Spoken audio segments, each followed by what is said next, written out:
Right, so we're back to ETS. Let me move my things around. Back to do map progress. Back to reposition the camera because I moved it by accident. Great. Always something. Uh-oh. Camera's going wonky. Ooh, okay.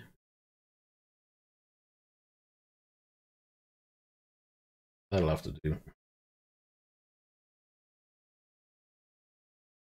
But as good as it's going to get without me getting up and tweaking it. Anyway, map progress. Let's have a quick look. Ooh, okay, so we need to drive up and go in there. Got to map that. See if we can grab that fuel on the way out. Where are we going to go? So I think... Right. We need to get out of here as the... we've been over there. We could go back.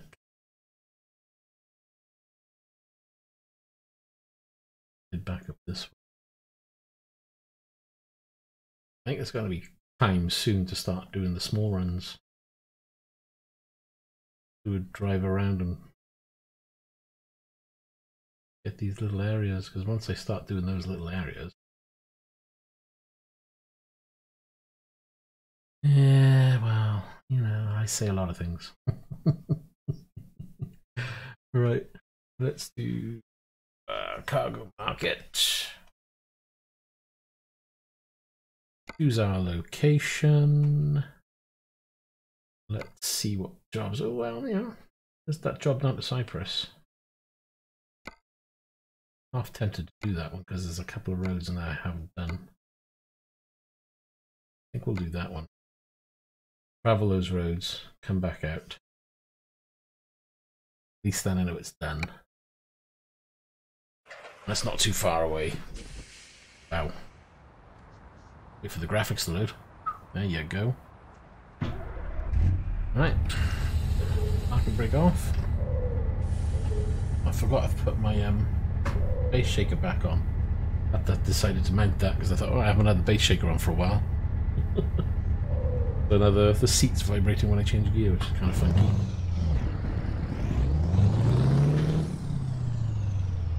It's kind of vibrating as well. Turn that off for this game, it never did work on this. Where's the switch? Oh, I'm blind. Where's the switch? It's here somewhere. There. Right. I think.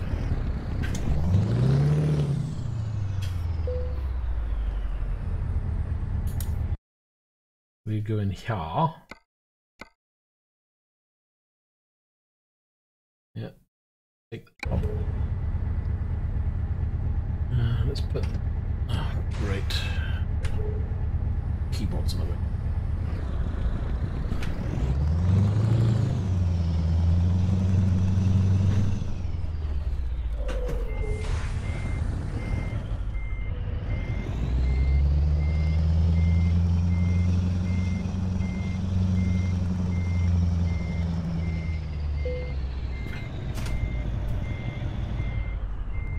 Let's tidy that up a bit.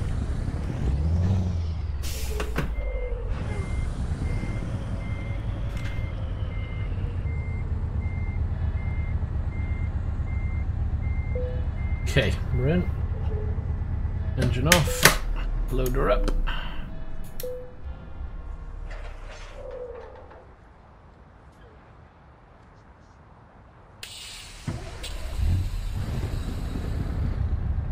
Right, let's go.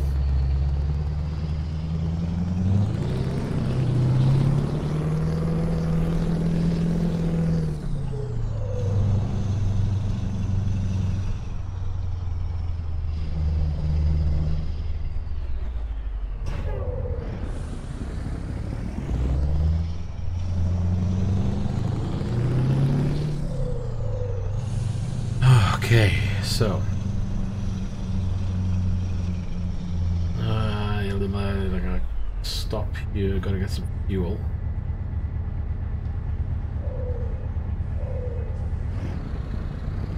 We got a turning here on the left. Go.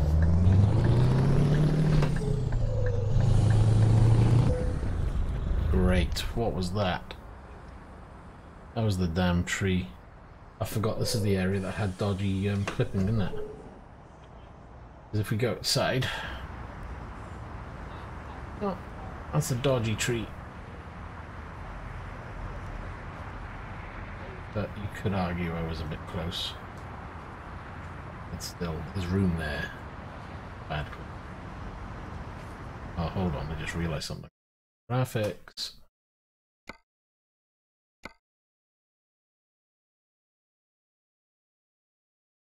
Yeah, vegetation details too low.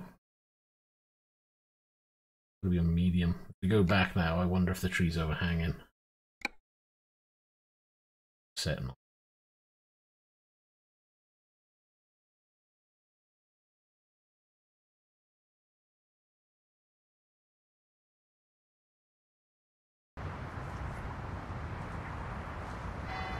The tree looks a lot more solid.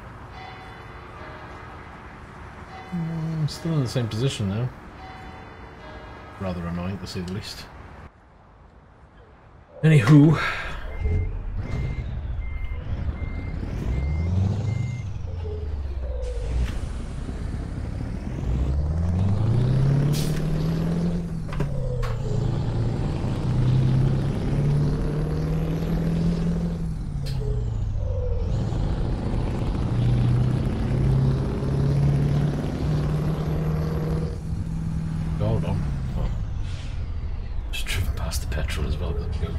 Garage down. Right, there's a garage further down the road. Forget that one. We don't have to worry about that one.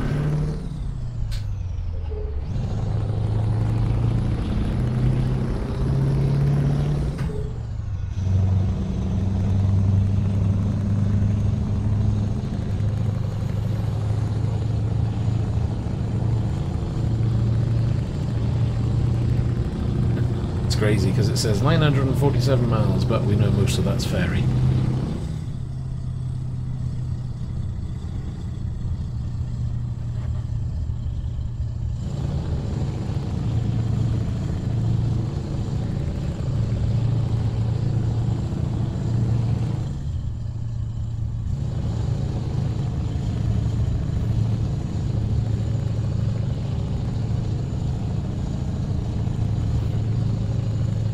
Good. Good being early. Right, can we squeeze in here is the question. No veneer around here. I think we'll go for the high end.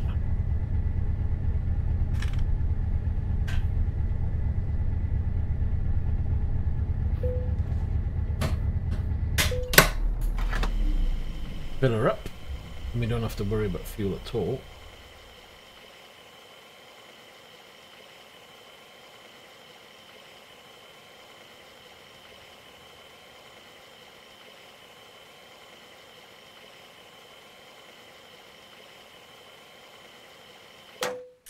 It's like forever in this.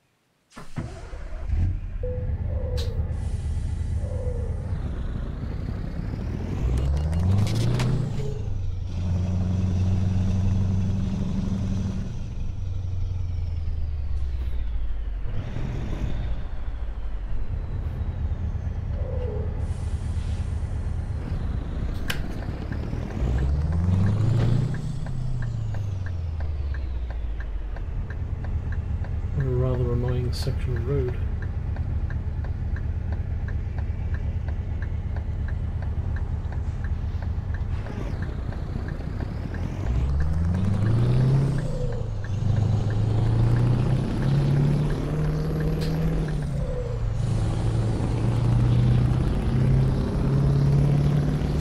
Right, let's make a move, shall we?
over the speed limit. Coffee time.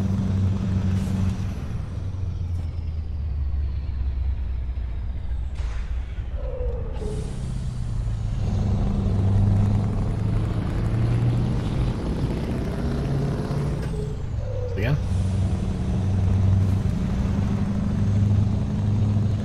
So they get it.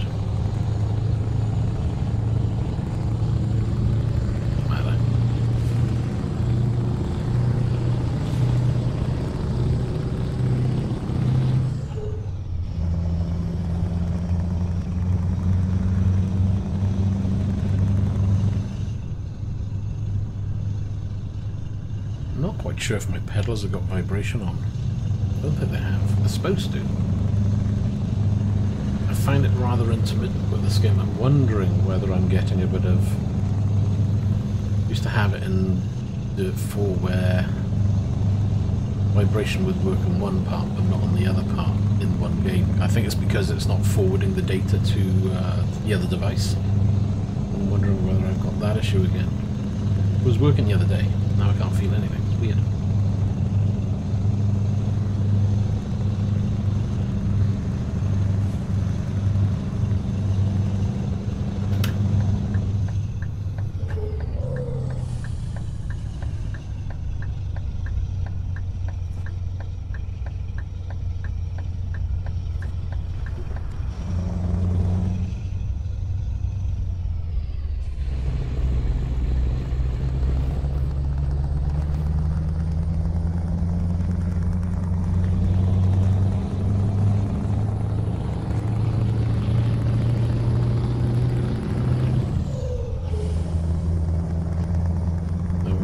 To 7 now. Gonna go through a section of road. Past this cop who's gonna give me a ticket. There we go. Just realised what my speed was. What is that? Alright, there we are. Some kind of a station or something over there.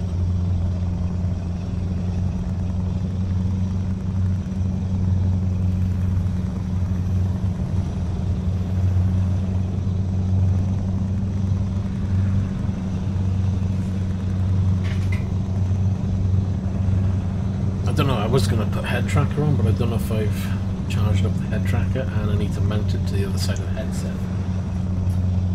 Because the camera's over there, but my tracker's over this side. The man is there. My right.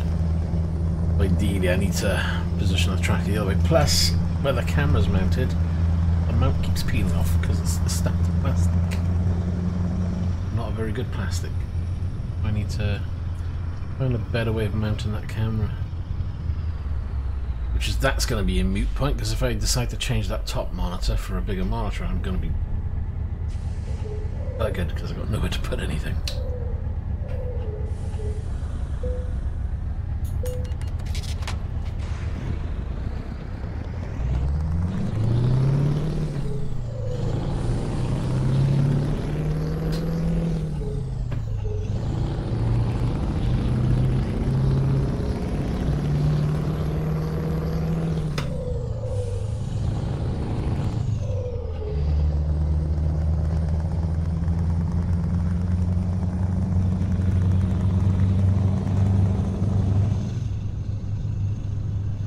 Dirt road that runs all the way under here, literally before this tunnel, not on the map.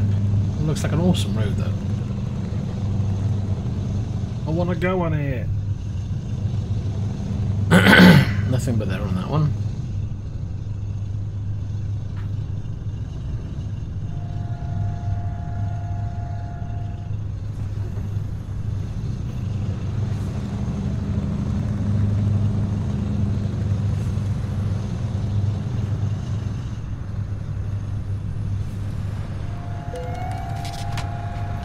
Blink.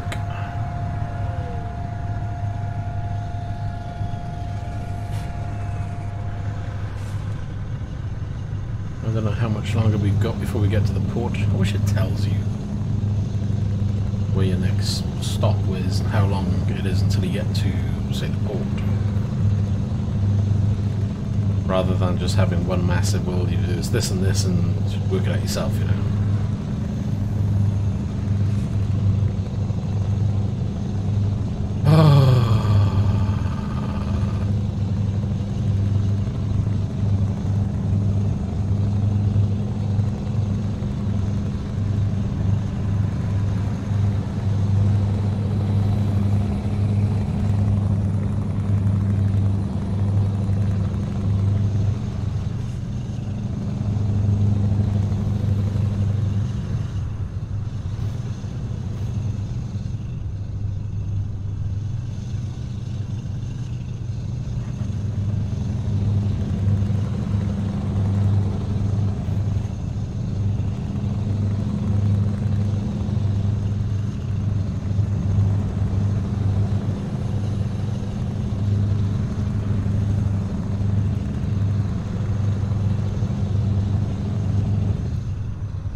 so I think I'm turning off.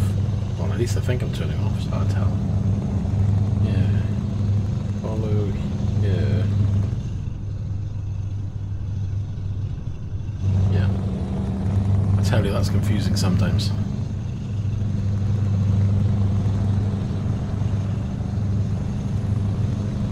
Stay straight by here. Stuck behind a truck.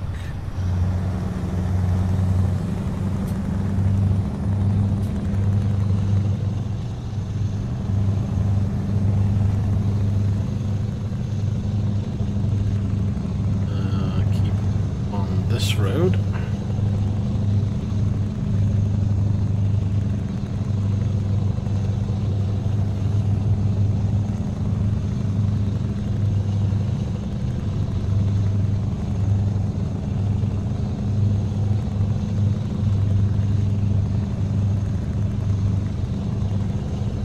Actually, if I go to the ferry on this, I might nip off and get a piece of Velcro. I've got to know where there's a piece of Velcro I can stick to the headset. I might get the head tracker working. It should take me 2 moments, and I shouldn't, in theory, need to reboot. I say shouldn't because you never tell what happens with this thing. Now you decide to stop. Thanks.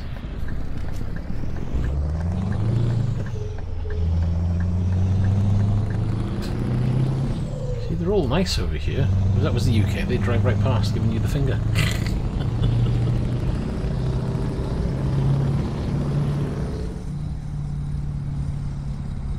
Where are we going?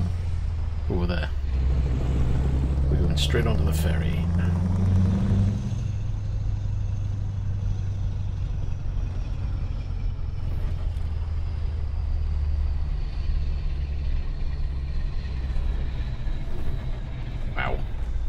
Turned up the force feedback a little bit too much.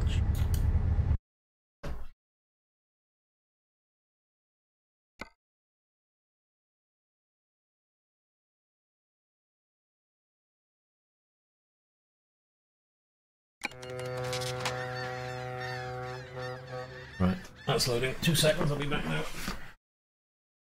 Get some Velcro.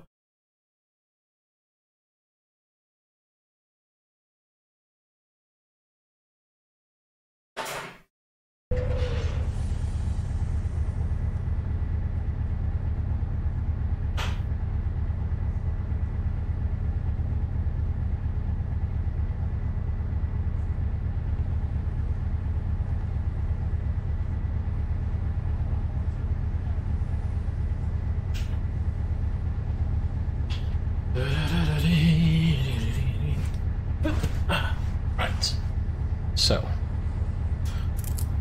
Velcro a second. What have we got?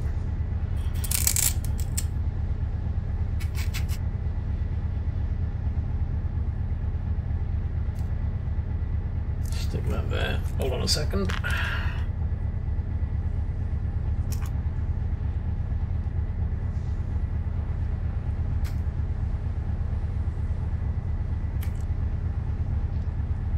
See if I'm doing this right. So, headset.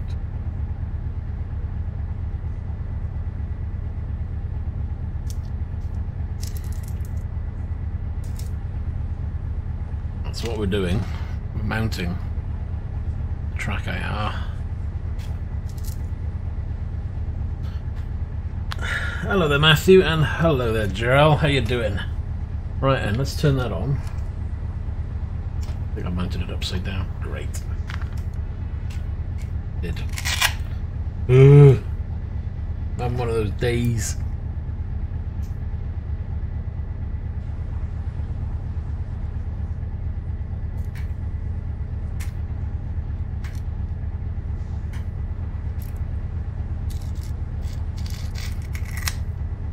Don't have that on backwards because that definitely won't work.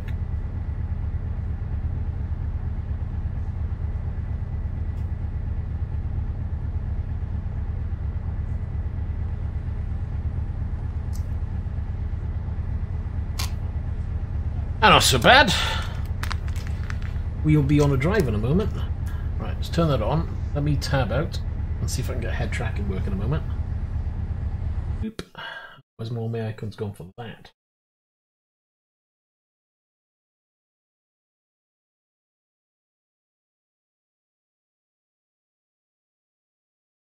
Oop.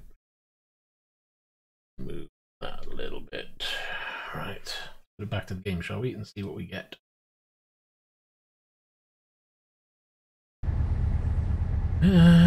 Oh well, it's on. I can't remember what my reset camera button is though. Crumbs. We shall program one, I think. Hold on a second. That's going to be tab out here. Options. We're going to center. We're going to do 0. And if we're going to toggle it on and off, that's good. Tracker I just turned off.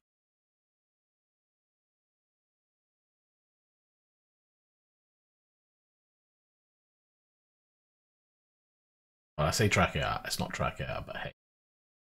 Options, camera.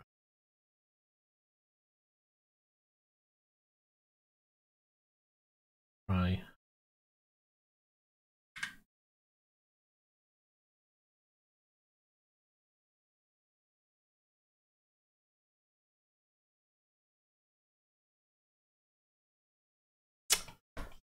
What the?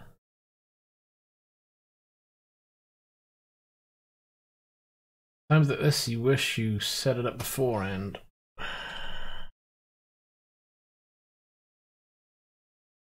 And in the way.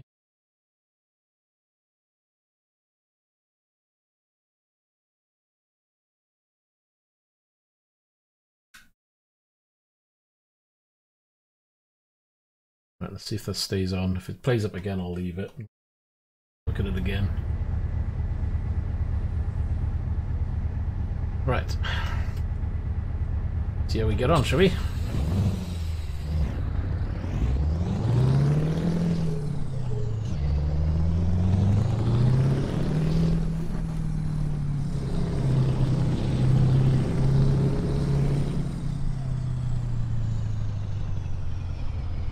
Okay. It's rather tight.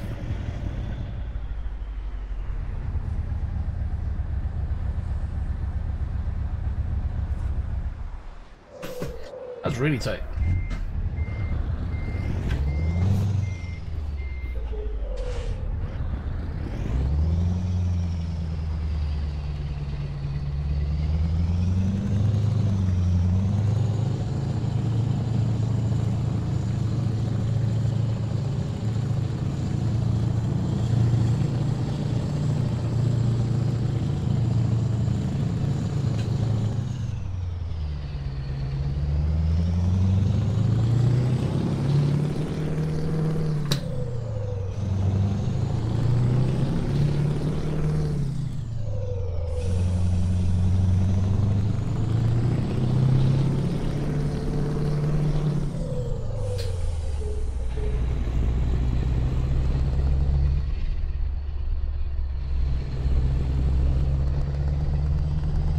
Still got to get used to head track. I still think with head tracking I've got it too twitchy.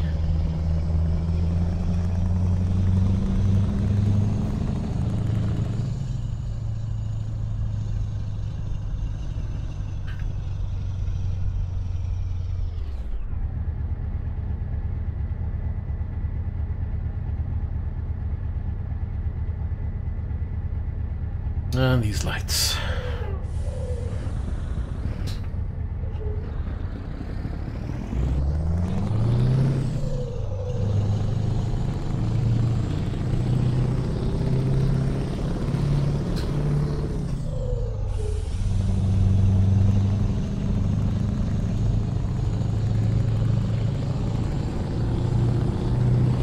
I guess this is as close as you're going to get to ETS with promods at the moment, because I can't get it to work in VR.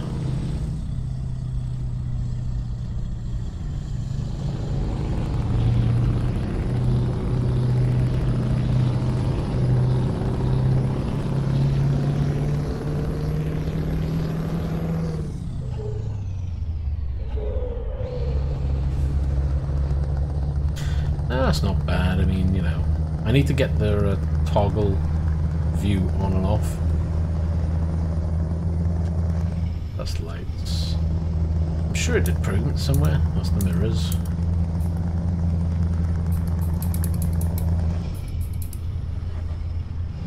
I'll have a bash when I arrive. Because if I can toggle the view on and off, it means, you know, like for driving like this, I don't need to be looking around everywhere. I don't need the head to be moving. But when it comes to parking and I want to look at my mirrors, then it's really handy. Hello there, Matthew. Yeah, it's a direct drive wheel, yeah. This is the 20 Newton meters wheel. Simucube.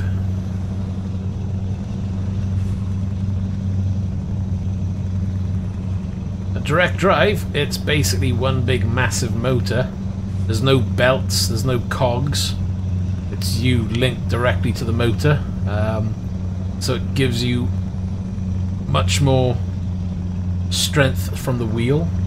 Gives you a much more direct feel because you don't have any, you know, cogs. As I say, with the G29, you'd have cogs that move the wheel, and you'll feel notchiness when you're moving the wheel. If you're using something like Fanatec 2.5 base, if you're using a Thrustmaster wheel, they use belts. You'll have a spindle that's connected to a cog that's connected to a belt, and you'll have either a twin or a single belt drive. They tend to be smoother than cog based directly. Well, I hope so. For the price you spend on these, it depends on what you're after. You know, a G29 is perfectly fine to play these type of games, but if you want to bring in more detail, now for something like this, the force feedback, you know, in this game isn't anything to rave about, isn't anything special. So if you said to me all I do is drive ETS all day long and I don't play anything else and I'm in the wrong lane, then I'd probably say don't bother, because you're not going to get a huge difference. Now if you're into your racing games, and you're into Assetto Corsa, Race Room, iRacing, any of those, and you want to have a more accurate feeling wheel, then yes, I would recommend one. Is it necessary? No. Price-wise, the base itself, so that's this motor part back here. Actually, yeah, look, I'll do this. So this bit here, that's the motor. Comes with a power supply, which is with the PC. That cost me just over £1,000. And then literally, you buy the button box, which is this part at the back of the wheel. You buy the wheel, you add that on, and then you got your quick release here. You add that as well. This is relatively cheap. You're looking about, what, maybe 10-15 quid. This button box, just shy of £400, and the wheel was 50 quid off eBay. So it adds up. You're looking about the same as a Fanatec DD1 overall. Is it DD1 or DD2? Whichever one. I can never remember which one's more expensive. What other games do I play? Any racing game out there, any driving game, even flight games now. But I've got Race Room, I've got Assetto Corsa, I've got Project Cars, you know, Dirt Rally. Well, actually all the Dirt Rallies. So I'm into all my driving games, to be honest, and because, you know, my main entertainment is driving, I don't really play any other games. You know, my first-person shooters and things like that are gone out the window these days. I tend to just, if I'm playing on a PC, it's usually doing something that involves driving. I had a G29. That was great. I wanted something better. I went out and bought a Thrustmaster. If it wasn't for my TSPC racer from Thrustmaster playing up, I probably would still have my Thrustmaster wheel. But because it messed up, I thought, you know what? I'm going to get a refund. I'm going to upgrade. I was eyeing up a CSW. What was it? No, it's not CSW, is it? The 2.5 wheel from Fanatec. I know, I can't remember the code. was eyeing up one of those, but then by the time I priced in one of them, bought a wheel rim and everything, I wasn't far off purchasing one of these.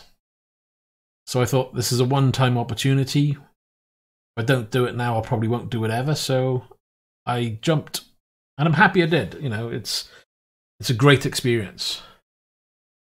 Whereas my real job, nothing that pays this much money. A lot of saving. My real-time job, I just work locally. So I don't do anything major. I don't earn a lot of money. I mean, I make enough to get by. That's about it. But I saved. At the end of the day, you know, it's not something where I just walked out overnight and purchased it. I, you know, put a lot of time and effort, worked my ass off, got the money and purchased. The way I look at it is, you know, I enjoy my driving games. I'd love to be driving for real life somewhere, but that's never going to happen. And of course, the cost of driving in real life is going to be a hell of a lot more expensive. So, you know, you trash a car in real life, it's going to cost you a lot more than if you crash in a computer game. So for me, it's an investment. You know, it's going to last me years. You know, it's a solid device. At the end of the day, this is basically a servo motor from you know, heavy duty machinery. It's not liable to go faulty anytime soon. Hello there, Chris.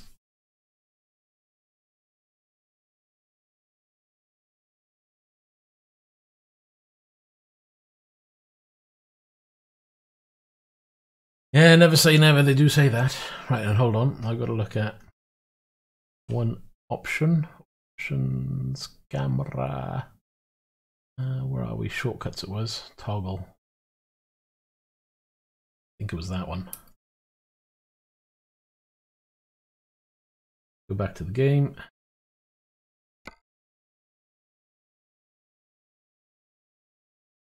Right.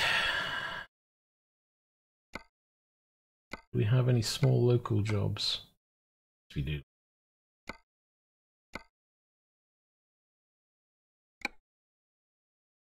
Oh, hold on. I didn't deliver the other one.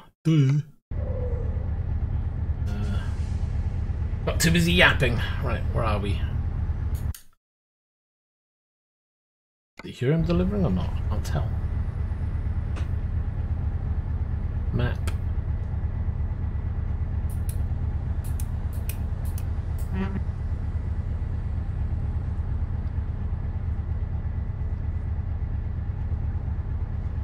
Right, did I miss the marker?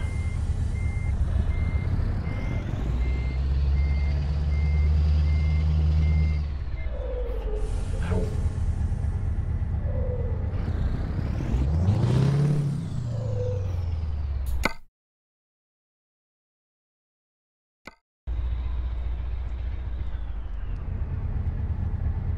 This is really good. Oh, no, hold on, I'm in the wrong spot. I was looking on the wrong map. Right then, how do I get out of here? That's a good question.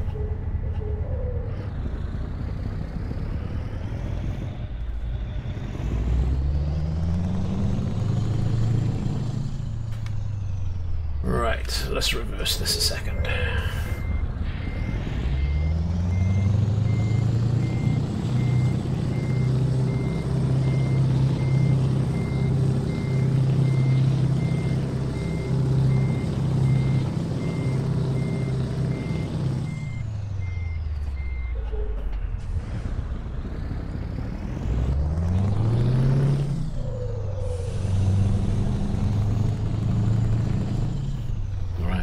Left and left again, basically. Hello there, Addy. How you doing?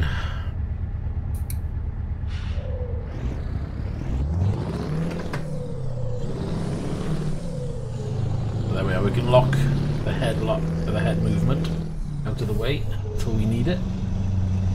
Saves on it being a bit of a sick fest to watch otherwise, because it can be a bit annoying. I find, as I say, head tracking comes into its own when it comes to parking.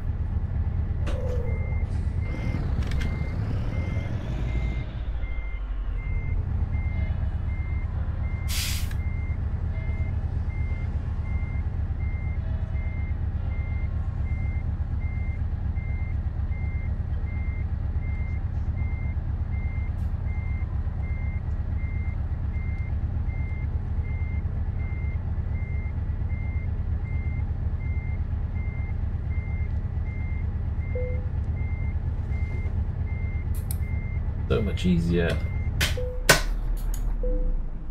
I'm good, thank you. What have you been up to? Anything exciting? Anything fun? We got a bit of damage on that one because I hit a tree, would you believe? Thanks very much.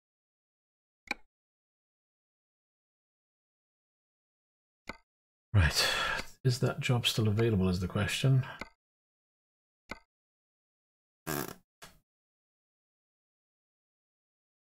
Not from there, I think. Job market, cargo. Need to see if there's one locally here that will.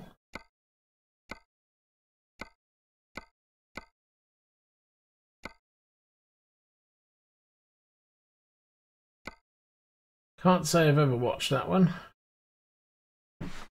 How much do I think I've invested in this setup? Oof, probably a good $8 over the years.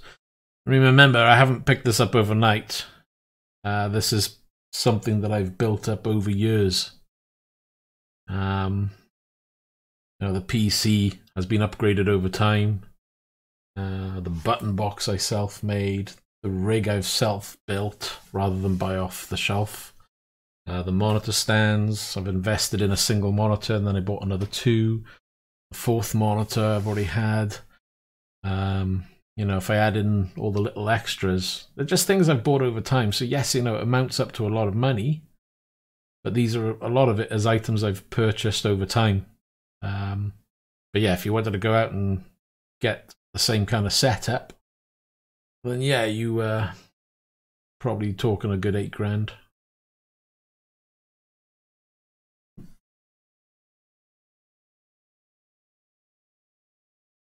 Button box is quite easy. I'm trying to remember the name now. Oh, what's the name? If you look for the Leo Bodner USB, I think they call it a switch module. I can't remember what they call it. Basically, it's a USB board which uses push fit rather than solder, up to 32 buttons. And what I did, I was going to go for one which you can buy for like a $5 and you've got to wire in a special way. But to be honest, it was so much of a headache trying to work out what wire goes where and this solders to that, that and the other. I wanted something that was plug and play that I can quickly add and change. So I bought the Leo Bodner module. So for about £30, you get a 32 button box module. All you do then is buy a box, get your buttons, drill your holes, mount them in, wire in each one as a pair, and plug a USB lead in. You can't go wrong. Leo Bodner.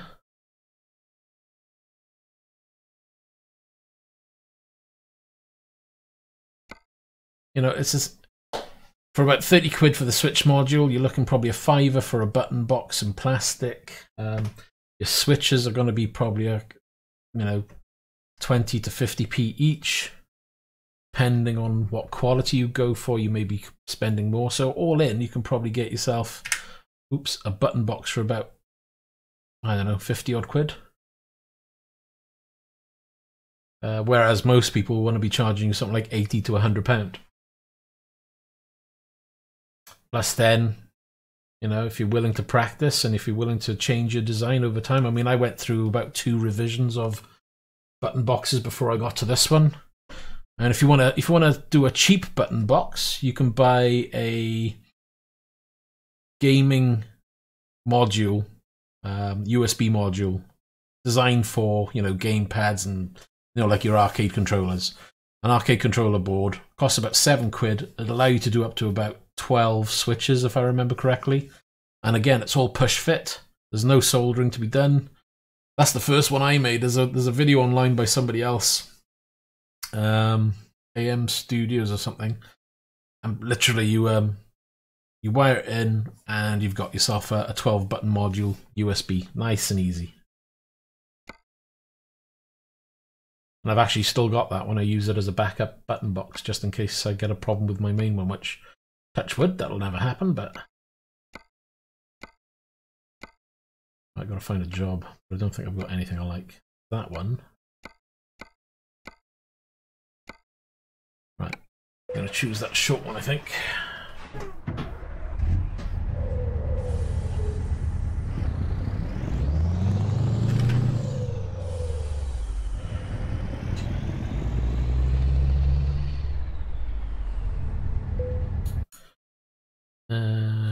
escape. We're not going there, are we? Yeah, we're going around the corner.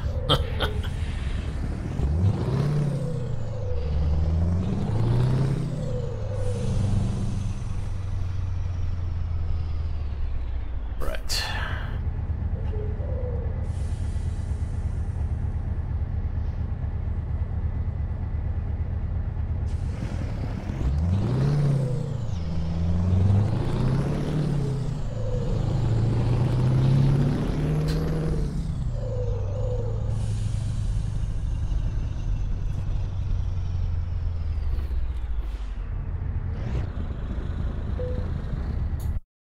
So let's pick up the cargo.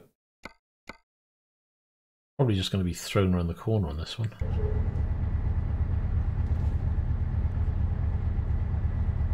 I'm guessing this one is behind. I'm going to go this way. I don't know why. Usually because every time I go left, it always works out better to go right.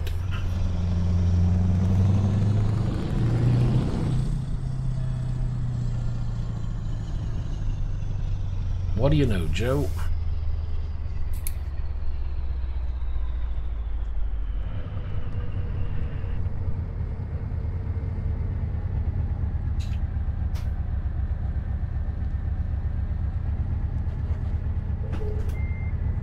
Yeah.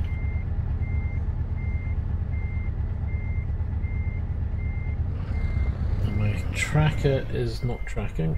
Addy, I'm not being up to too much on my camera's moved, that's why.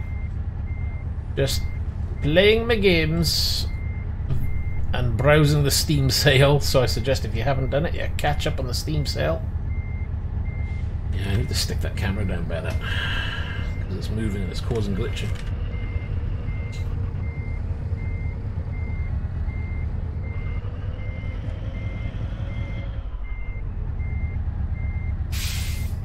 Yeah, I do.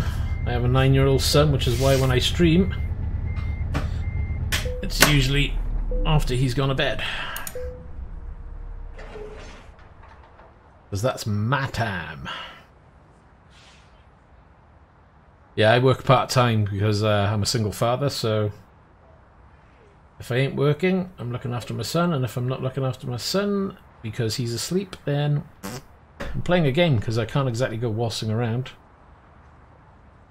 Got my responsibilities.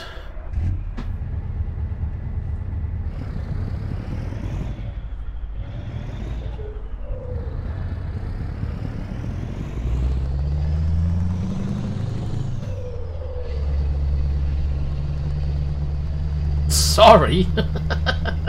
Nothing to be sorry about.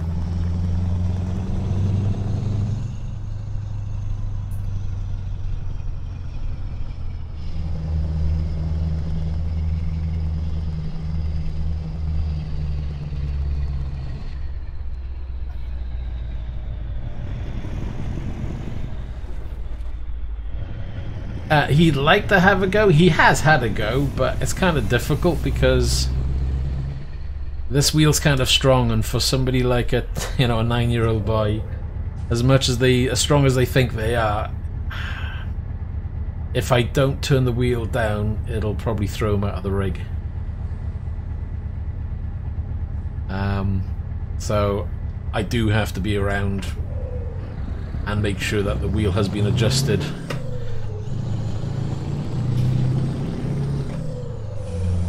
Because 20 Newton meters of torque, I've wrenched my shoulders a couple of times with this thing. Right, where am I going with this thing? It is in here, isn't it?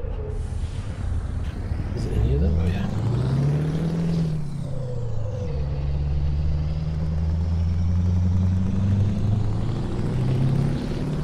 But yeah, he's played Euro Truckers on here. I've turned the wheel down and he's played it. But he's more into his PS4 and he's had a go at my VR. He does enjoy that, but I've got to limit that because, well, he's still growing, he's still developing, so I'm not entirely sure VR is really good for a child to be playing on, especially with their eyes, still developing. So I do limit the amount of time he gets to play and things like that because,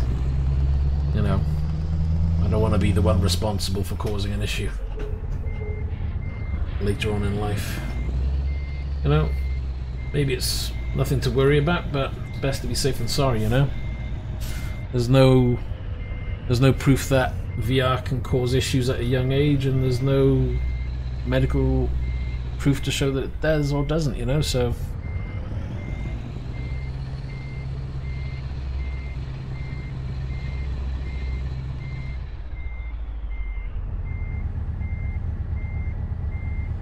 I don't have to make him play games now.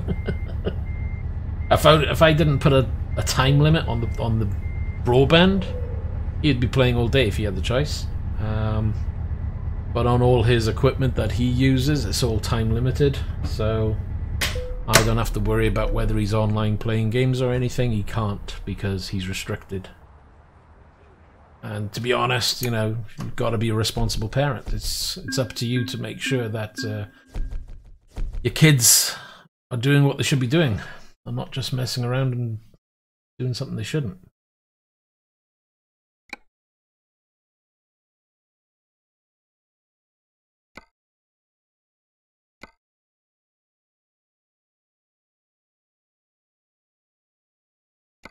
Right, quick job. Thankful. Hoping there's no job. I want to go further in field where I am. You see, I want to go up and around.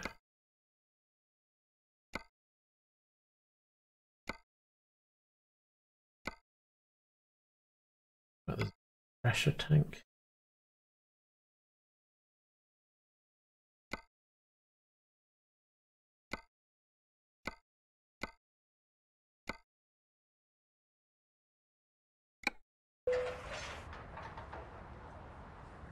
Right, fuel-wise,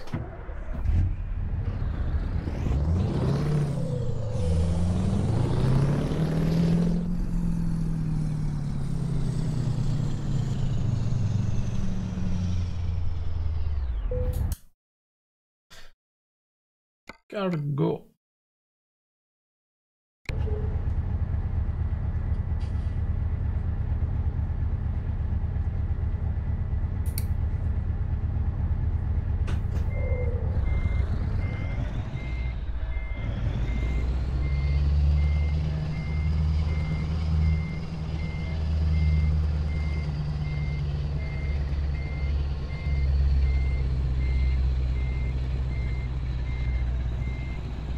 Going in a bit too sharp. Let's cancel that off a little bit.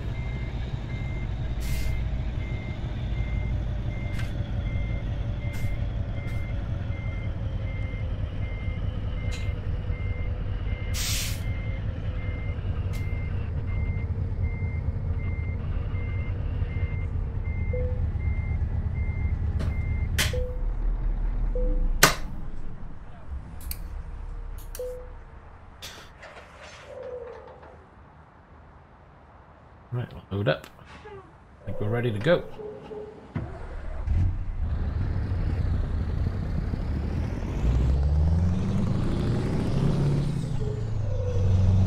Fuel-wise, we should be okay. Right, map first before we leave here. We're probably going to be late on this one because I'm going to travel around the island on purpose because I need to map these roads. I'm thinking let's go this way. And we'll travel through here. Go down to this area. We're not going to get it all, but I want to map as much as possible. And then head down and out.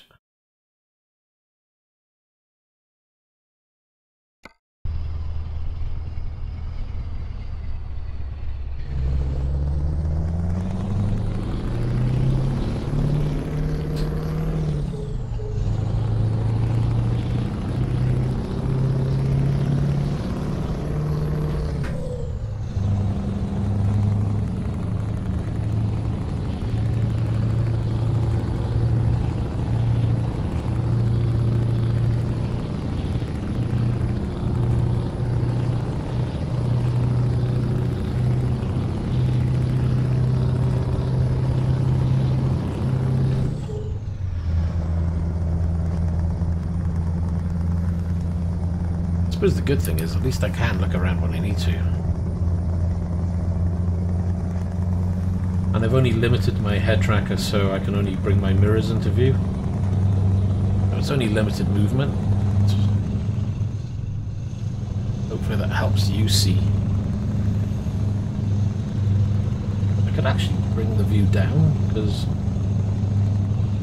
I forget how much you can actually see on screen, and I'm seeing a little bit more of the mirrors than I would like on the screen up above, so I might actually tone down the head movement a little bit more.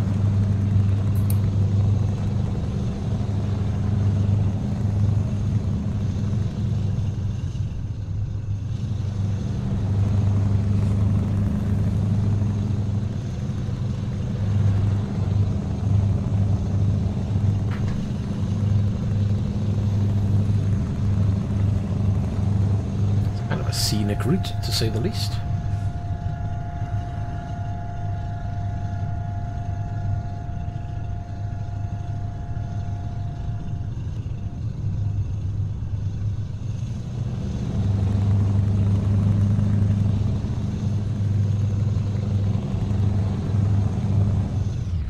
Okay, that was flying, holy crap.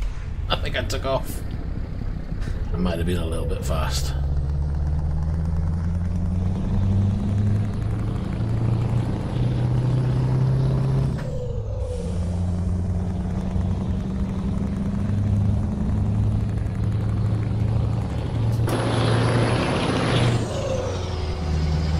Scenery's really nice here.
Bit of a steep hill.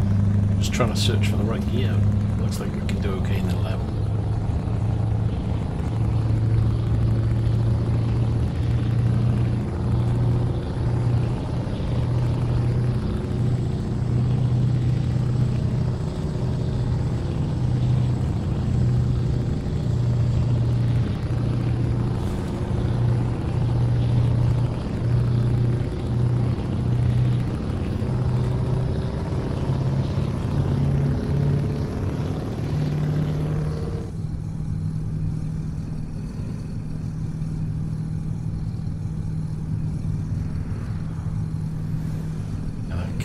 Moving again. It's gonna bug me now.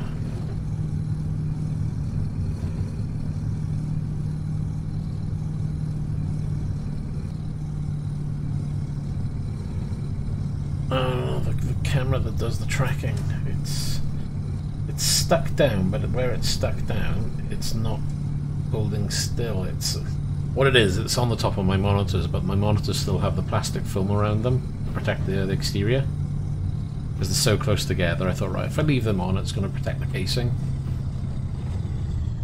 I'm going to go up here a second, I want to map this road. But I'm thinking I might now have to remove it because, obviously, I need it to stick down properly, otherwise it's going to mess up the tracking.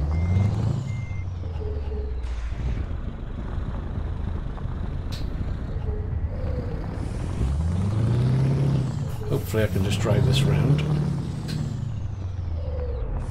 Knock it stuck.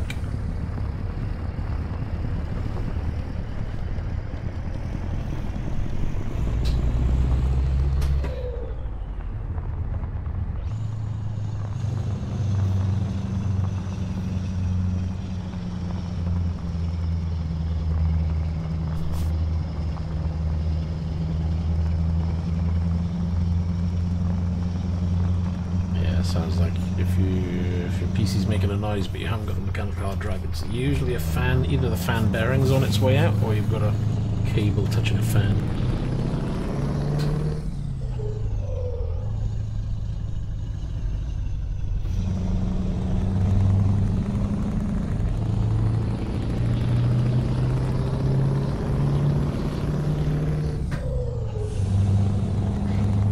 So when we travel around, we're going to try and hit all the little small side roads. You see?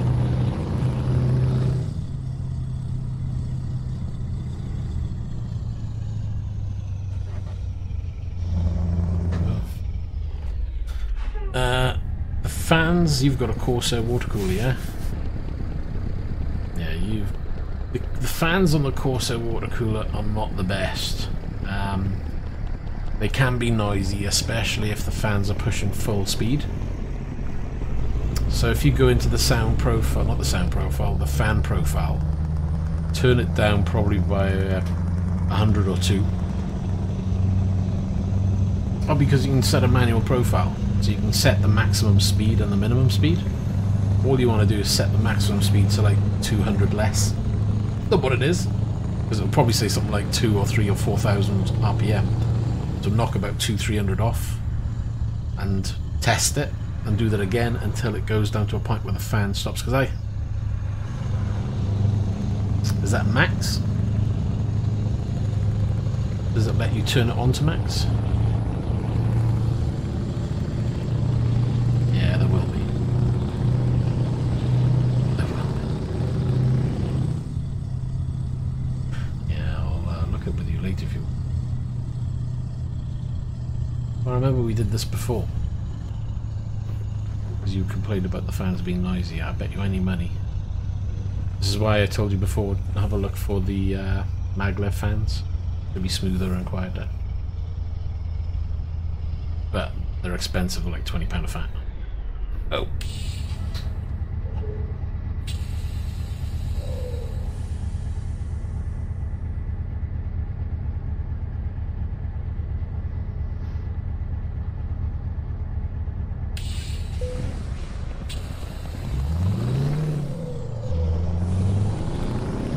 Miss it on that turner, I guess.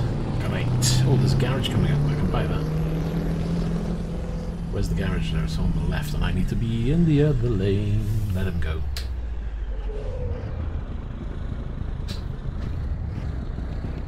Change gear, come on.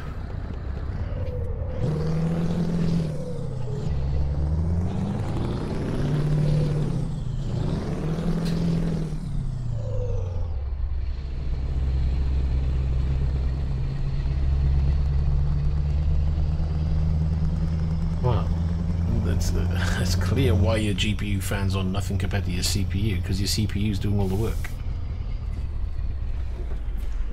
Because you're not doing anything.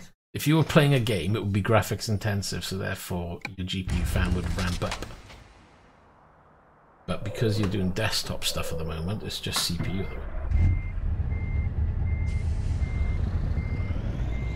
Depending on how warm your room is, will depend on how much the fans need to be up, and if your fans are hitting 100% on the CPU and they're rattling, the only thing you can do to cue that in the meantime, other than changing the fan, is to turn the RPM max down by a couple of hundred. Because I had the same issue on my Corsair cooler.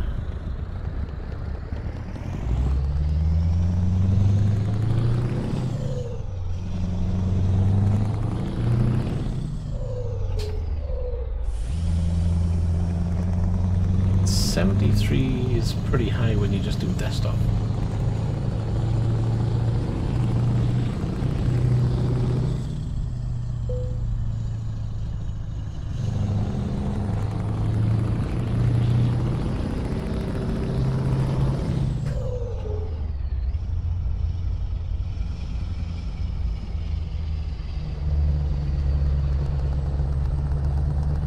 Right. What's the maximum? What's the maximum temp that's been since you've been using it?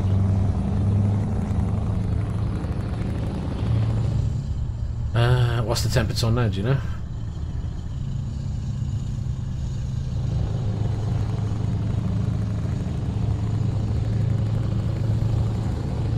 it's probably then more than likely the fan itself. Check when you get 2 minutes, take the side panel off, look at the coolers, make sure there's no wires touching the coolers, the fans.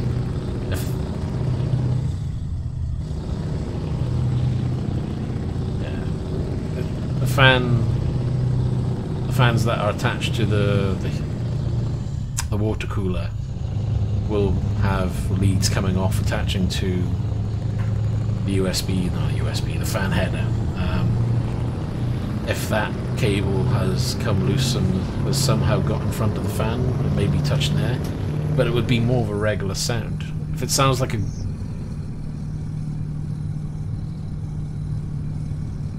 Does it sound like a grating sound?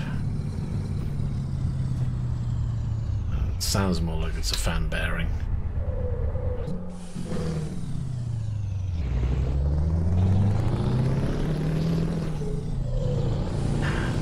Yeah, fan replacement at the end of the day. No, just as if you were installing the CPU cooler. Just take the CPU cooler out, take the fans off and replace with new fans.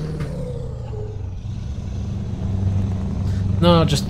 No, you don't have to take it all off. Just take the heatsink out. Out of the top.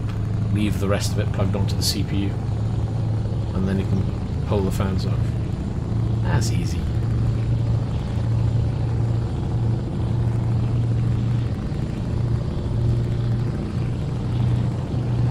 Of course it was easy. I talked you through it. Well, yeah, but of course it took 5 hours because you were building it. It's fine, you worried too much.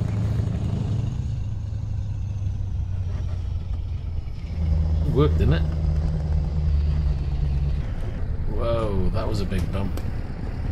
Don't worry, people are probably thinking I'm just talking to myself and talking to something. I'm actually talking to somebody on Skype. Yeah.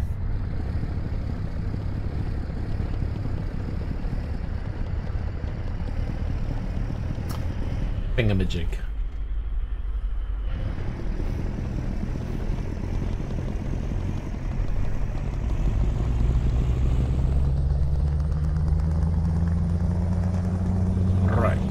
We're probably going to be really late for this job, but this is all about opening up the map and progressing to 100%.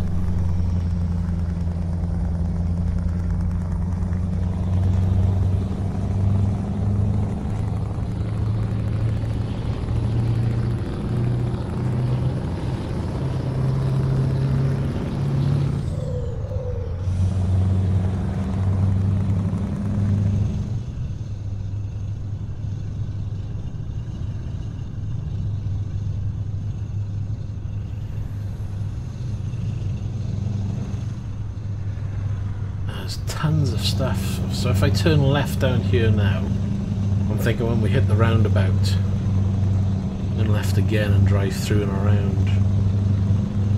I want to try and get as much of this without having to come back. I'm gonna have to come back sooner or later, but okay. I'm thinking, let's take this.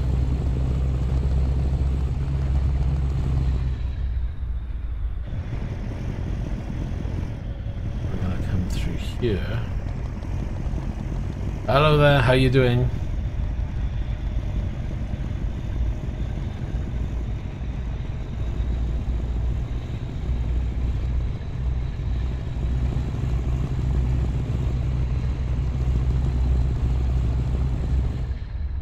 We're going to try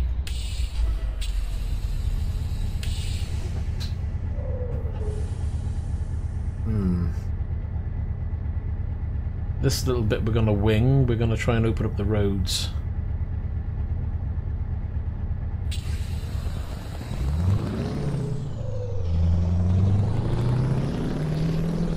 Is this a dead end?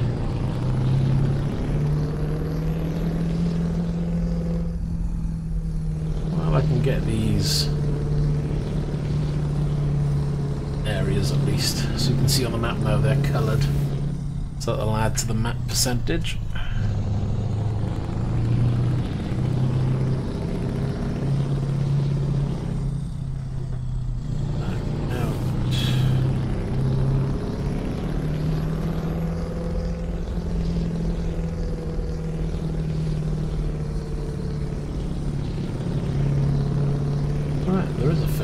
but we're not going to go on the ferry.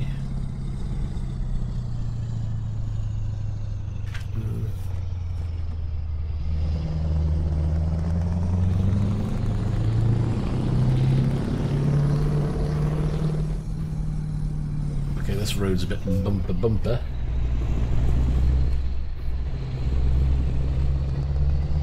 Okay, we got that registered. We'll head back out, watch the bump by here, because that's probably going to throw the wheel. Jesus.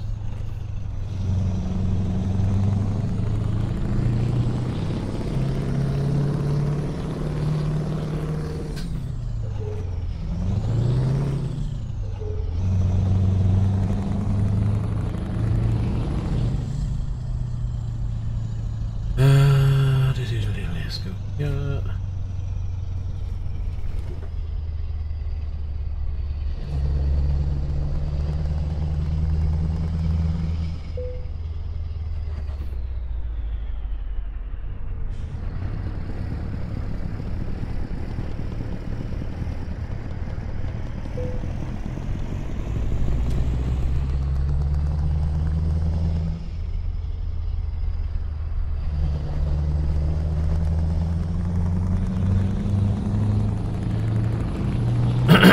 So let's follow that biker. He seems to know the way.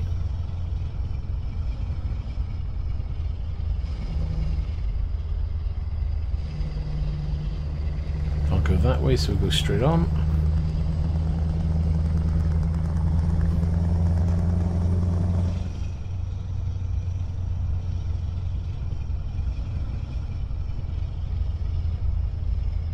Another garage here. Well, not garage, but oh look, plane. So we must be right next door to the airport then.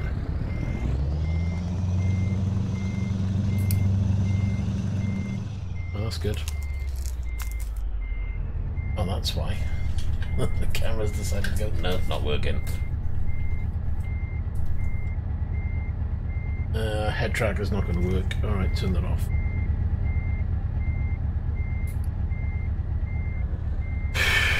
Great. That's something else I got to fix. Head tracking now. That'll be tomorrow.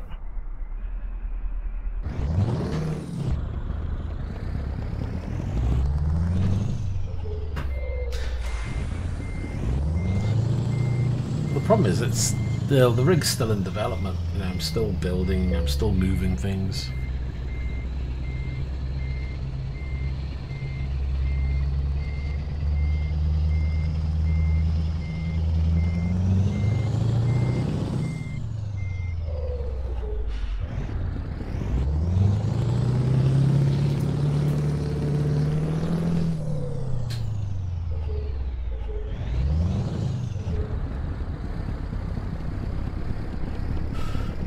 So I might as well rip that off my head. That's one less thing to worry about. Get that on charge tonight, ready for tomorrow, because then I'll have to reset that camera. It's the camera it is, because it keeps moving, it's losing tracking. I need to secure it better. I don't know how yet.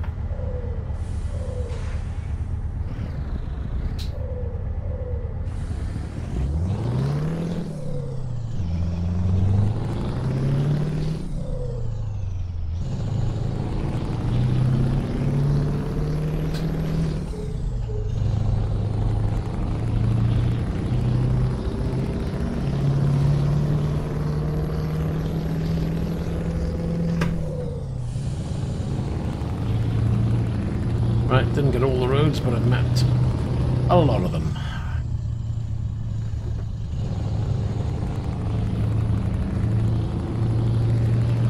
So now let's have a look. Really, I've got 58 hours to do this job. And I've only got 31 to do it in, so that's easy.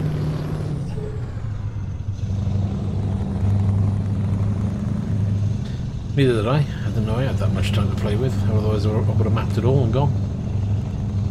That'll teach me for not checking the time.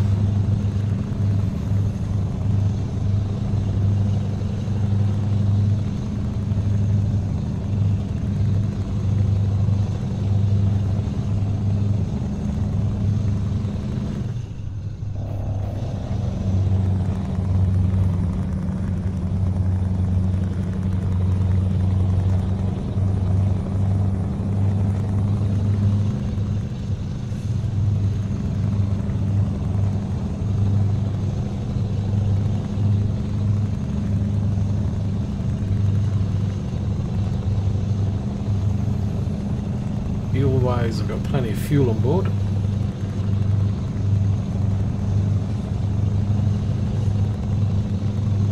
Yeah. What you gotta remember is, see, your fans aren't doing a constant. If it was a wire, unless the wire is moving out the way every so often, and it would be more of a tapping sound. If it's more like a grating, to me that sounds more like the fan itself, the bearing. I had the same with mine. When I was using mine, I was using the original fans that came with the Corsair cooler. The original fans started grating. I then upgraded the fans to the SP fans from Corsair. They started doing the same thing later down the line. And that's when I swapped coolers now to the NZXT. Since I've had the NZXT, it's been silent. The fan size.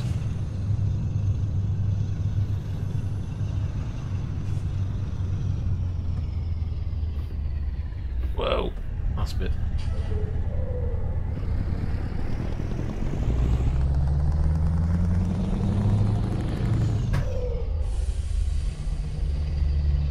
Hardware monitor on and leave it running in the background. Just monitor your temperatures over the next hour. That'll show you maximum then when you go back to look at it.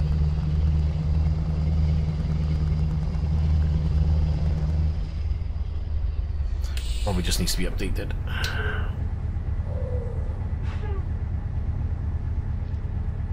Ferry around the corner, which would be nice.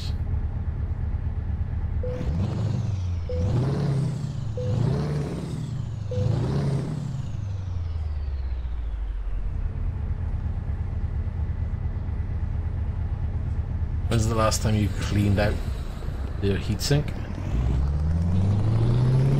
Probably never. Dust. But when's the last time you blew out the dust on the heatsink for the cooler? Probably in... Well, you've got fans blowing onto a radiator. That radiator will get clogged with dust. You need to blow out the radiator. You may need to go as far as dropping the radiator out, taking the fans off and giving it a good clean. You may not have a choice.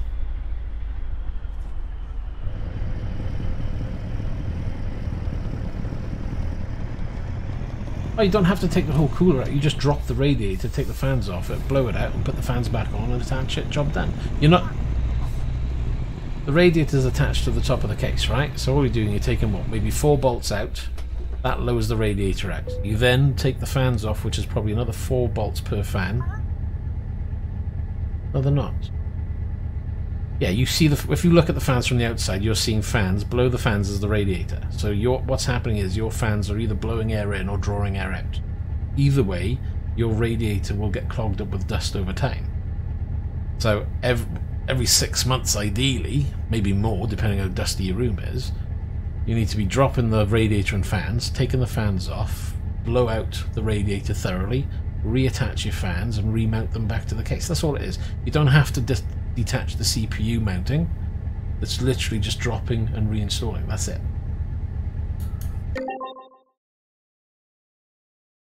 It's straightforward. Oh my god. For 3 years. You managed to put it in the PC, it's just doing the reversal.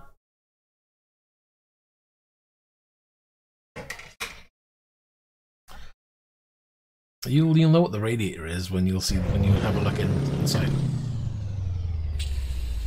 I know you don't understand, but you will. The big black shiny thing attached to the fans, how's that? Not the square thing, the rectangular thing. As people listen to the stream, they're going to be thinking, who are you talking to? How do they not know what a radiator is? Where am I going? Yes, there is.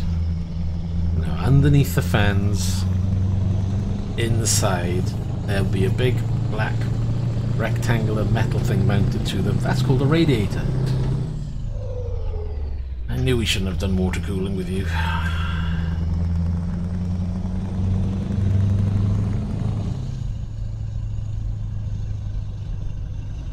Put it this way, if you look at where your CPU is, you've got two big black pipes that lead to a radiator. How's that? Oh yeah, I'm in the wrong lane. Yeah, so it's, I told you, it's the fans.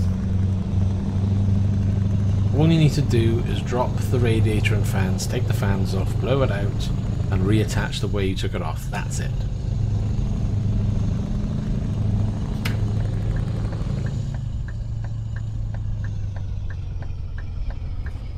Well, you want it cold, but if you're telling me that you're just running desktop apps and you're hitting 60 degrees, there's something wrong. Either that or your fan profile is running too low, but then why would you have noisy fans?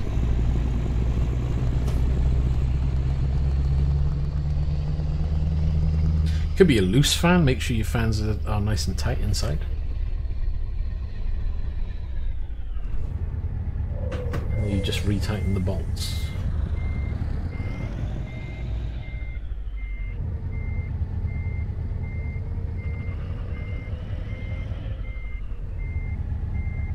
Oh, so that one is a bit loose then. That's probably the problem then. You've got a loose fan, for crying out loud.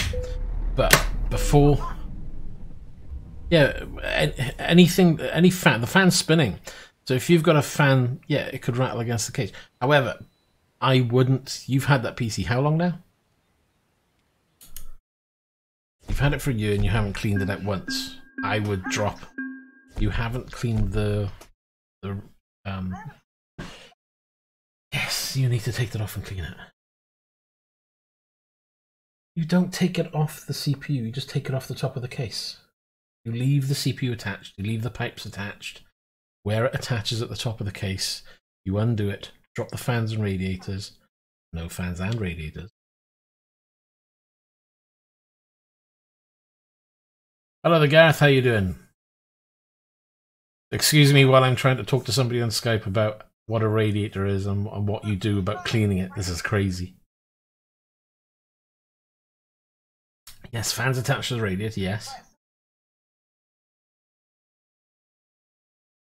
No, the i7 CPU, hold on now, the i7 CPU is part of the connection, but you're not removing the mount over the CPU. All you're doing is taking the radiator. The radiator is attached to the CPU section with a water block. Yes, but you're not undoing the block off the i7, you're just undoing the radiator mounts, which is attached to the fans. No. You leave, where the CPU is, you leave that alone. You're not yeah? No. Undo the fan bit, drop that down, you leave the CPU attached, so you need maybe an extra pair of hands or support the radiator when it comes down. All you do then is take the fans off the radiator, get your can of compressed air, blow it all out, refit, re-put it back. Job done. That's it. That's as far as you're going. No. No, you don't have to remove the whole lot. I did. Ooh. What have you been up to, Gareth? I hope you've been having more fun than I have trying to explain a simple PC water-cooled clean out. Ay. Not even a complex one.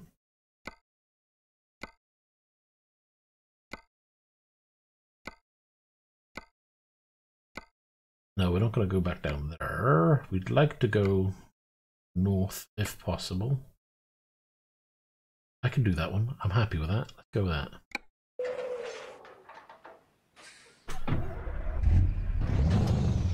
It was crossing a ferry again. Ferry, crossing Mersey. Like that, something like that. Anyway, I can't sing. Anyway.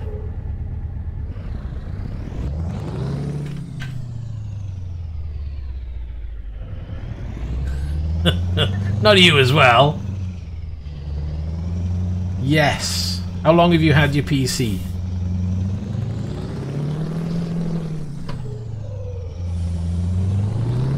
Do you ever dust the inside of your PC? Do you have a can of compressed air? Or do you have an air duster? 3 months, you're probably okay. Depending on your PC case, you may have some filters on your case, so it's worth checking them every month. Just make sure they're not clogged up. It depends on how dusty your house gets. And it depends if you've got pets. If you've got pets, I would recommending it a check-in at least every month or 2 months. If you're a smoker, it's worth giving your components on the outside of the PC a wipe down, because that will attract dust.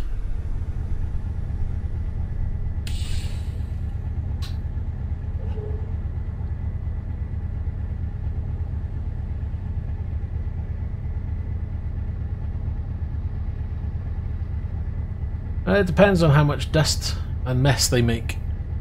You might be alright.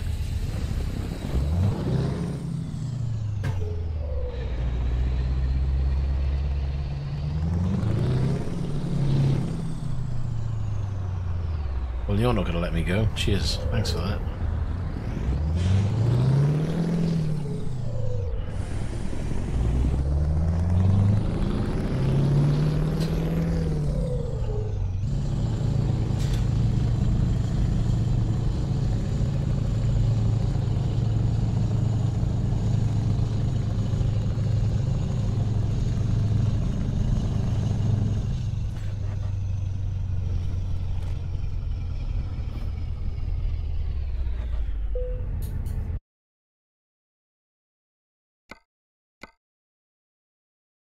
The controller.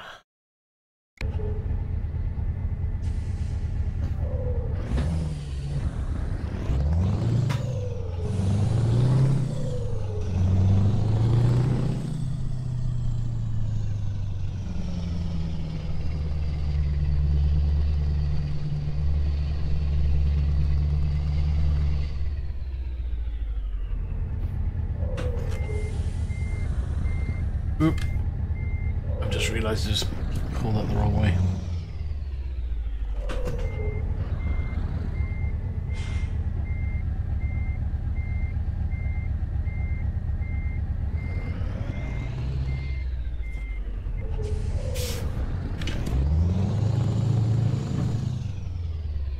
We'll go that way. That's the way I want to go.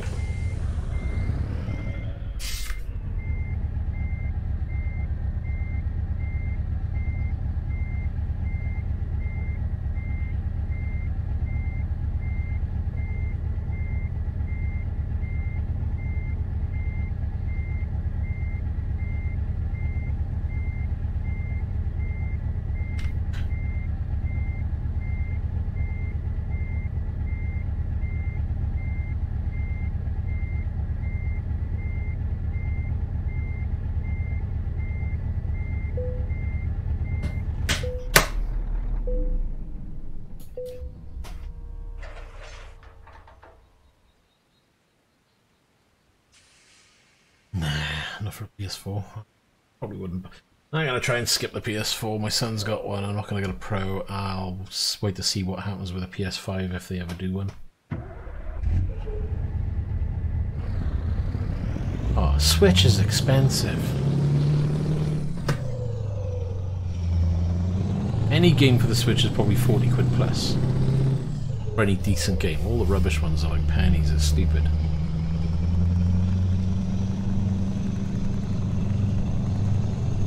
And I don't think that much of the games, and I begrudge spending that much on Switch games because I don't think they're that good.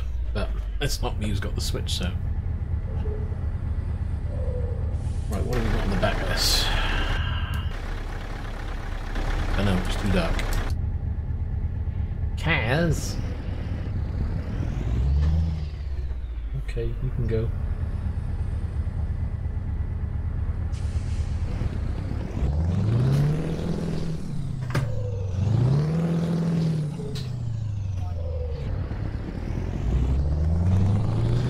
What, £99 for an Elite controller?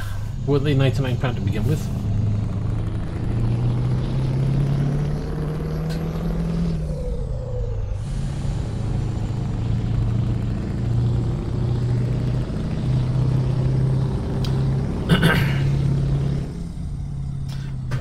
$99.99 is usually the average price for an Xbox One Elite controller, isn't it? So I wouldn't touch that with a barge pole.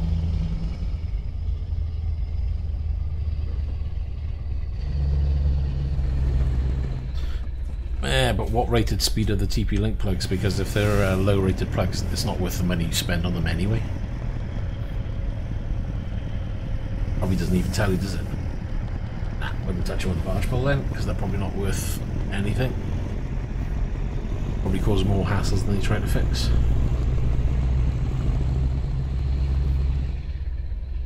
The number of people I speak to have issues with, you know, their network connections, and it turns out it's the power line adapters they're purchasing. This was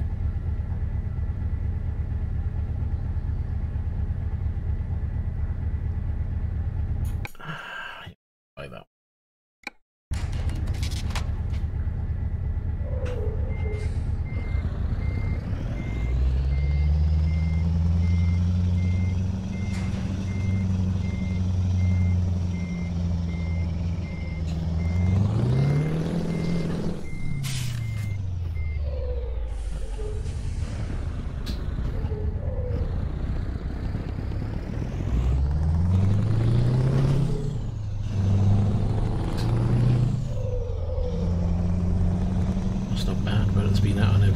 Console before, so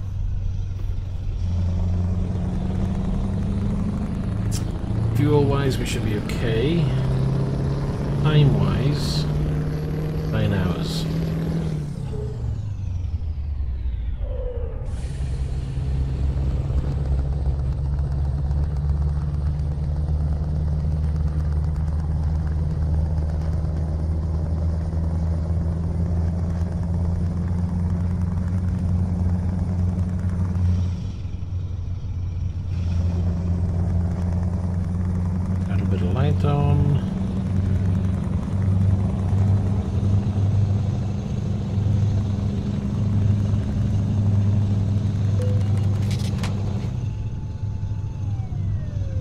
Tonight, we're off anywhere we can. Let's have a look, shall we?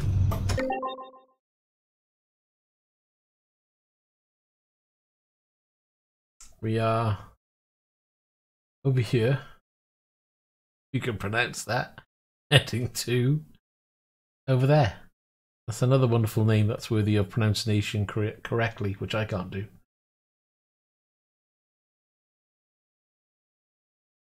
Yeah. So over there somewhere. You're more than welcome to do any of the pronunciations of them, because I can't. And I don't want to murder those names.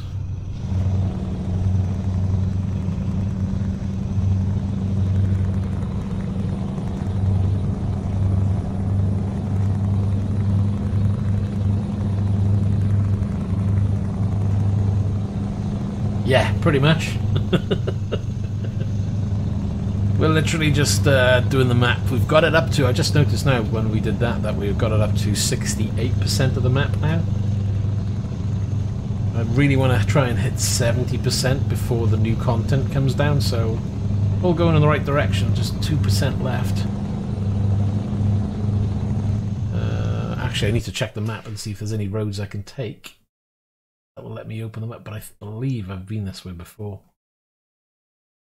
I could go this way. Extends the route slightly.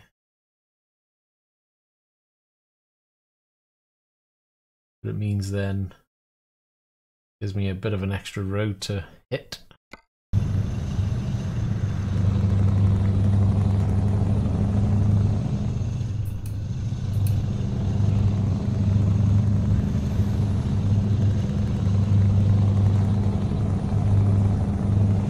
Gives us 10 hours to do this job in. We've only got 8 hours to do it in altogether. Yeehaw! So, gotta burn some rubber on this one. Oh, look at that, my truck's gonna hit 40,000 miles. It's done 39,971. Can't believe it. I've done 40,000 in my truck. Which obviously is nothing for a truck, but still. I didn't purchase this truck too long ago. It's done 40,000 already.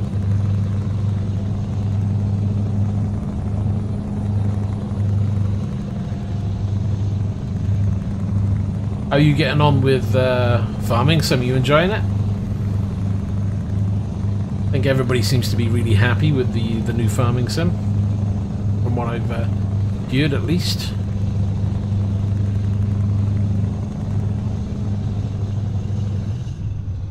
I don't know if I need to... Yeah, I'm gonna go this way. I'm gonna go with the buses. I'm gonna avoid that lot.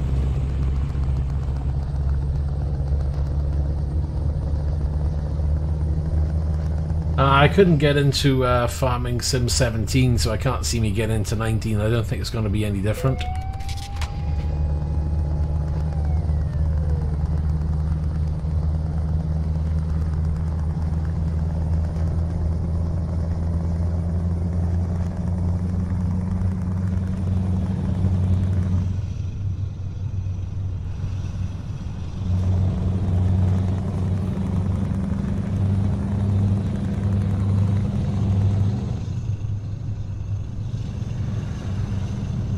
Just come on, Elm. Jeez. A motorcyclist just wants to get wrecked.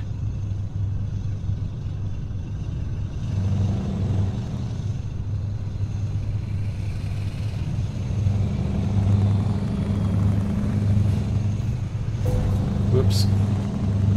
My bad. Didn't turn the wheel enough. I would have passed that otherwise. We got to repair the truck later anyway. It was already damaged. VR's going okay. I'll be back on that over the weekend. I tend to do VR or on a Saturday because I got a lot more time to set it up. Because every time I do VR, there's always a problem somewhere. Like the headset doesn't want to go on. The lighthouses for the Vive don't want to work. The VR chat doesn't want to load in. There's always something.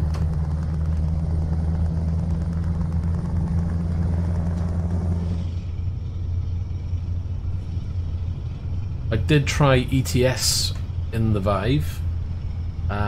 It won't work with promods for some reason, so I won't be doing ETS. Although I may do, you know, let's look at ETS in VR. But ATS works perfectly fine, but obviously that doesn't use anything like promods, so that's where I'm doing the profile anyway, starting from scratch. And do like a VR tracking session. Thinking about bringing multiplayer into it, because I've had a few people mention multiplayer with trucking. So I may have a bash at doing multiplayer one day a week. See if I can get a community to grow there maybe, but we'll see. I've never been a great fan of multiplayer in ETS, but perhaps it will change my mind if I give it a good go again.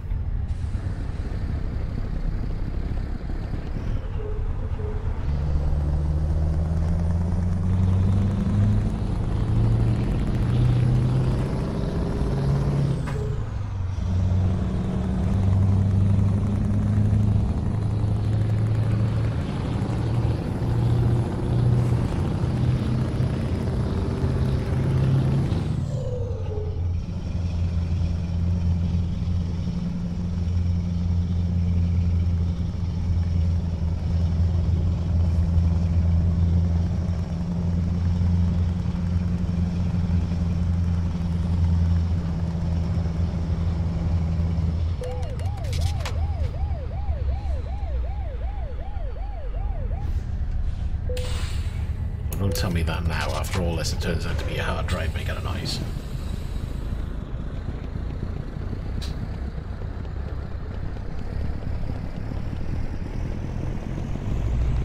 And what changed your mind, Gareth?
Yeah, it's true. They seem to be a little bit overzealous with the banning, but it depends on why they're banning. But ultimately, as long as you're not driving on the wrong side of the road and you got your headlights switched on and you're not bashing people off the road, you should be okay. But for me, it's a free addition. If they end up banning you, I'm not going to go out of my way to get another account, that's for sure. That's my attitude. I'll have a look at it. If it works, it works. If I get banned, I'll get banned, and so be it.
But we'll see anyway. It all depends on whether I get any interest with it. I might put a message out, and if I don't get much in terms of feedback, then I may just leave that idea anyway. It was only a thought. Or X-Plane the other day, so that's something I might want to look at more. I don't know if I'll stream that when I'm playing it, but there's a lot to learn in that game. It's like, whew.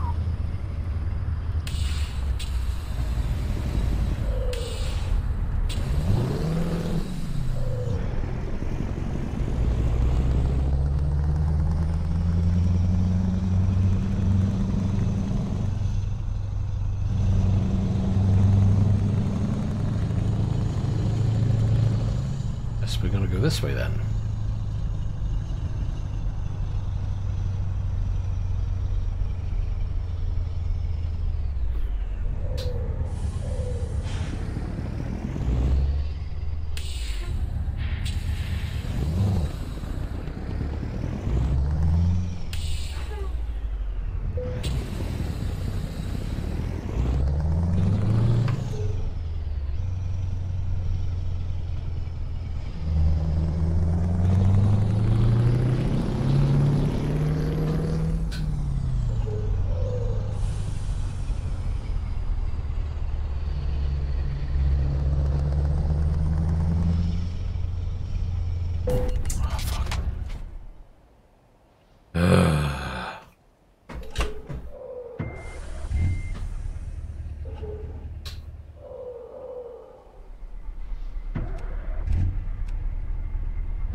And we're all stuck here because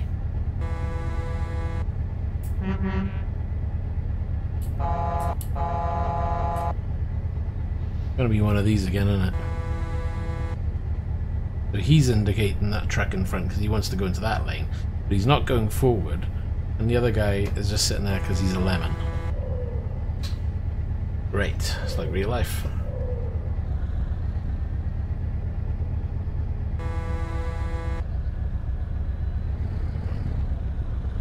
Come on, truck, move.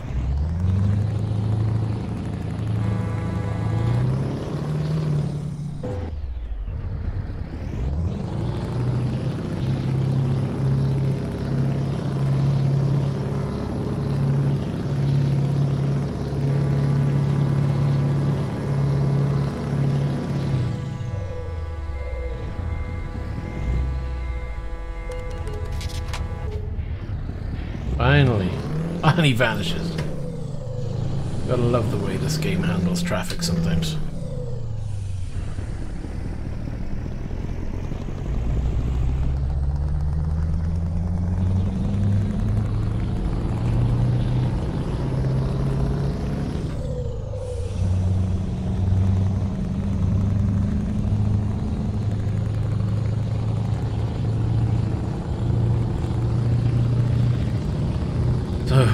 question is, have I got any trailer damage? 10% and 9%. Cargo's okay though, so that's good.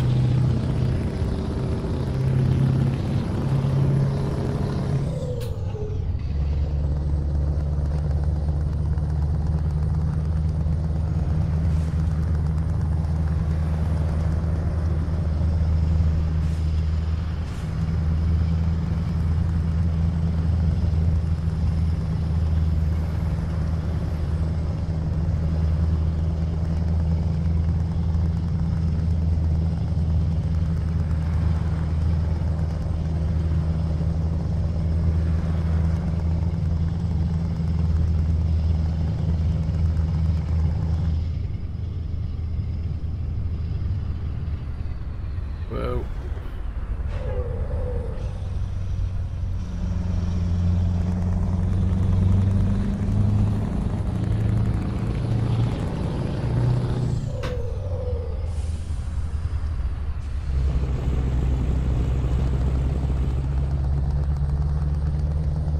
So we got 5 hours and we got 7 hours to do.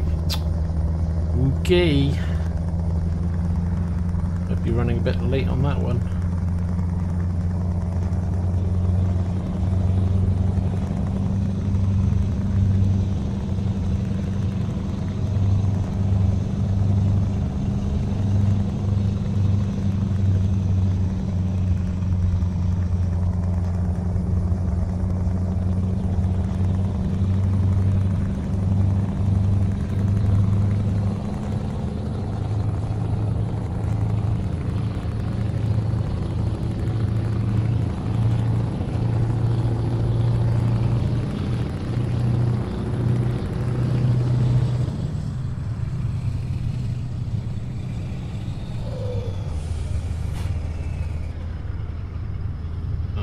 Okay, better pull back in, we're gonna get a fine now.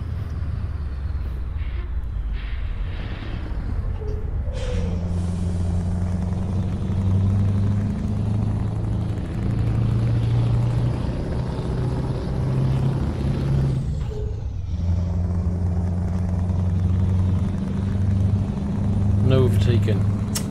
Okay, I don't think that's gonna stop me, do you? A bus might.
Looks like it's going to be daytime for parking. Ah, that camera's doing my head in. Being yanked off. I think it's the cable at the back. It's so heavy. Yeah, I'm going to have to fix that. That's doing my head in, that is.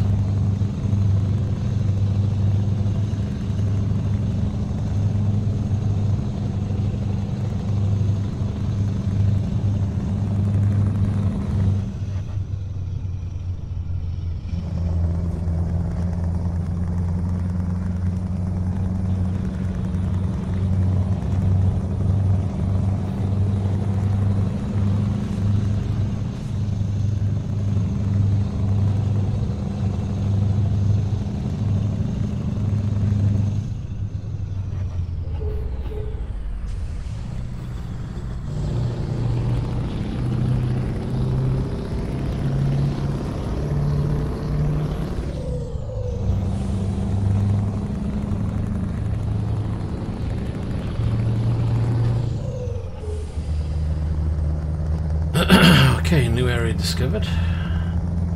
Hopefully there's a garage we can buy nearby.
Nice advert for American truckers over there.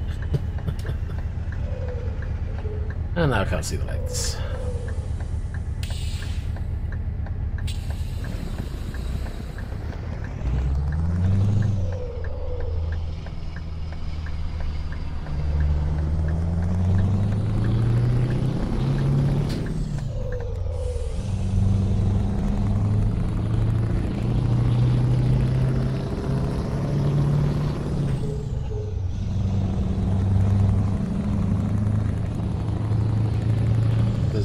Center around the corner here. Now there is a garage up there to buy as well. So I think we'll head to that one because we want that. Question is, where are we turning from?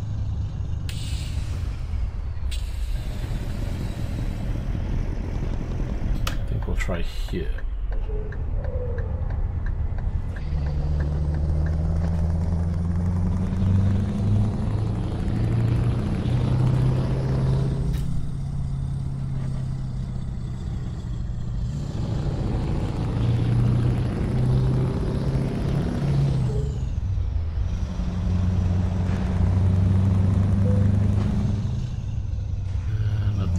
Here on the left, we'll turn right then. Left, we should have a garage to buy.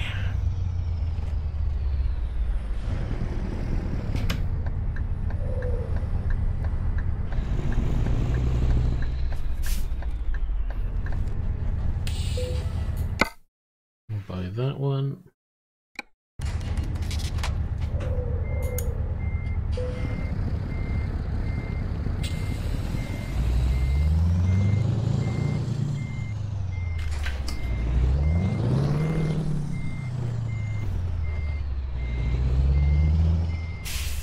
Ouch.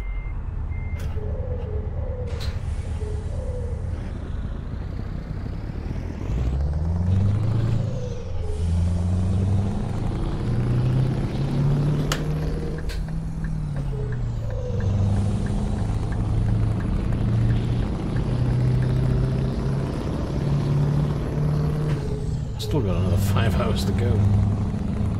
This is crazy.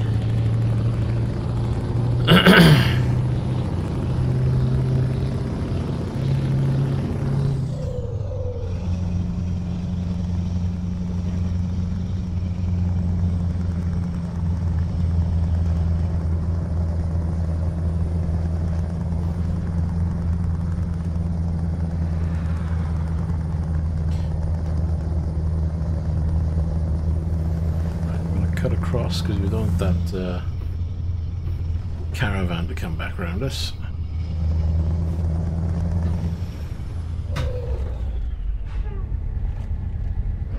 Tight.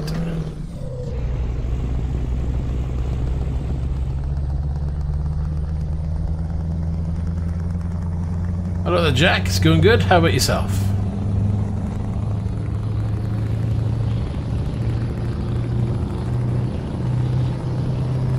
You'll have to bear with us, Jack. There's a slight delay with chat, and I was concentrating on that corner without crashing.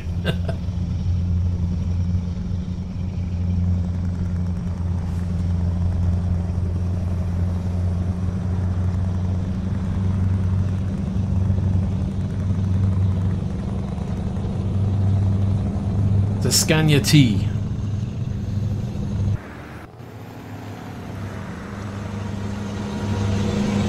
There you go.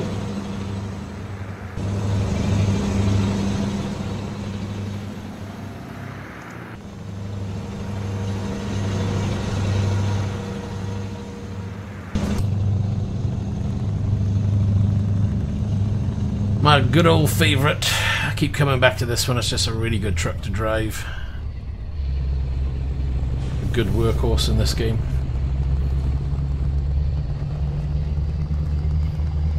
That's just your standard V8. It's nothing majorly over modified. It's what, 750, whatever it is. I can't remember the numbers, to be honest.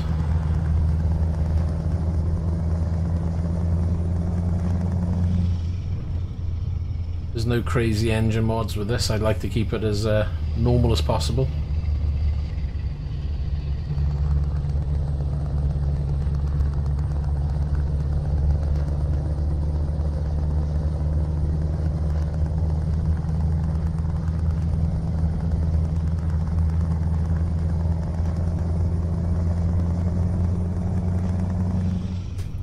If I cannot pronounce it, I'd tell you. So I'll show you instead, it's easier. We are heading here. Now, feel free to have a bash at saying what it is, but I have no idea. But compared to Europe, right the way over in the west, east, sorry.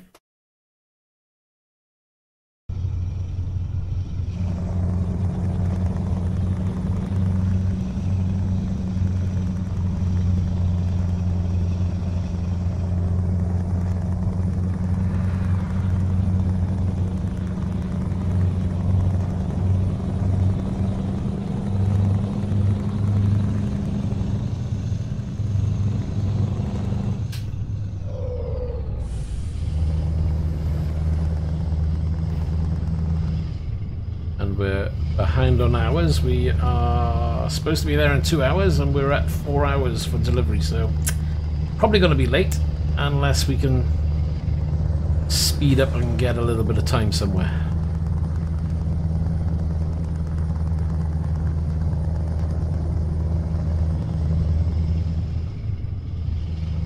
Yeah, there's an engine mod on there in terms of sounds, but that's about it. Just an open pipe sound.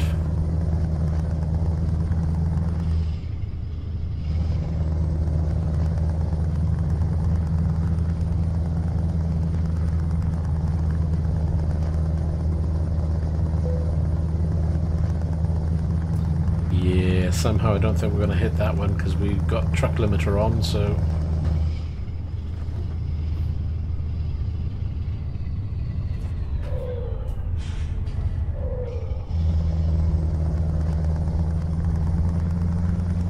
See how quick we can get through these twisties.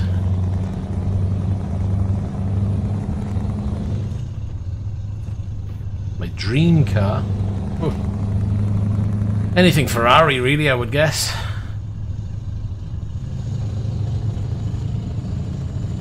Doesn't have to be anything too crazy. Nice Lamborghini. That'll suit me fine. I wouldn't mind something like that. You can go crazy or exotic, but what's the point?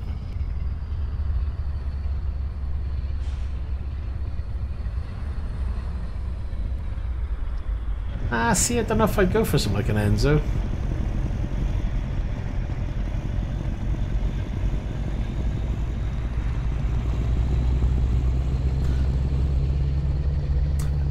Out of the Ferraris, I wouldn't call an Enzo more of a daily driver. I'd go for more like a daily driver type Ferrari. Yeah, absolutely.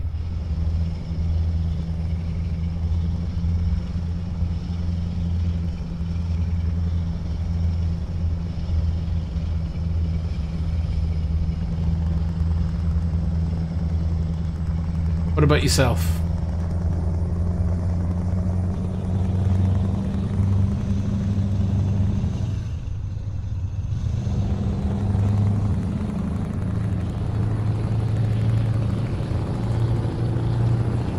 I need to make up time, so I've got to try and get around these guys if I can. Not a good idea on a corner, but...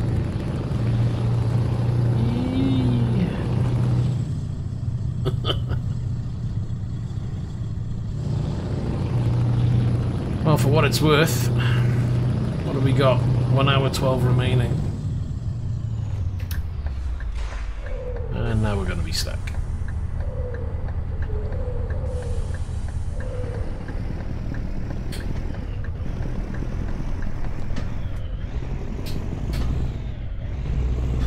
Come on, gear stick.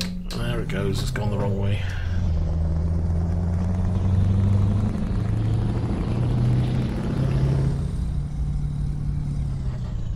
If I can get a clear section to overtake on.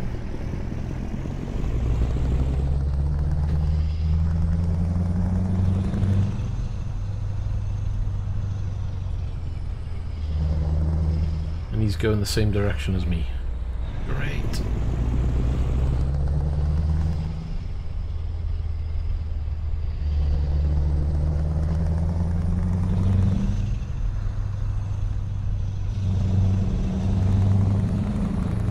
He's pulling off.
Be so bad if the speed limit was lower, but at 43, 55 is about the max I'm gonna get. Assuming I can keep that speed up.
Turn somewhere. Am I turning?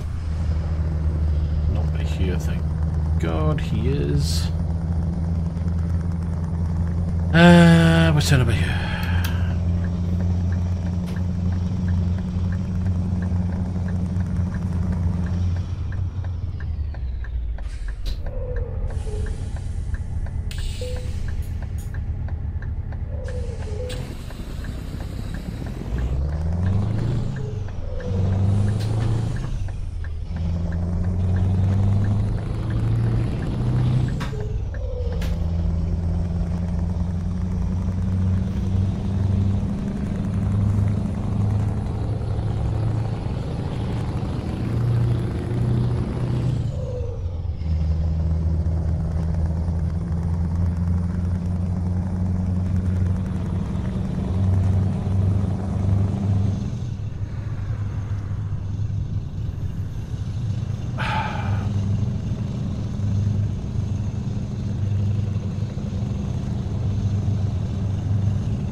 8 and...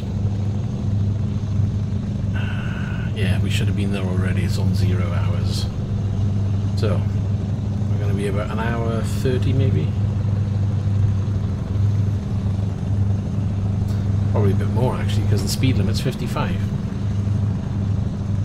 I'm not going to make any time up.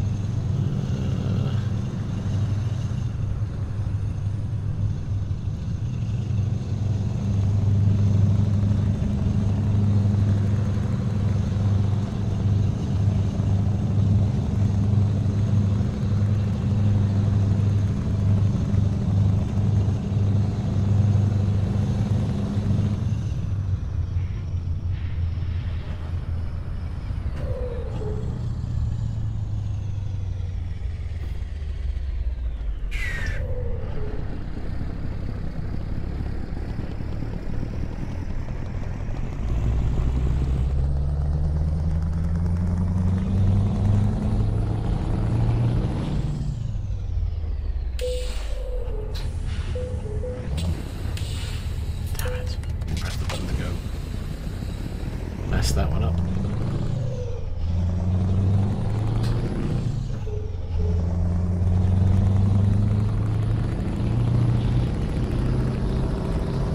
I hope there's nothing coming.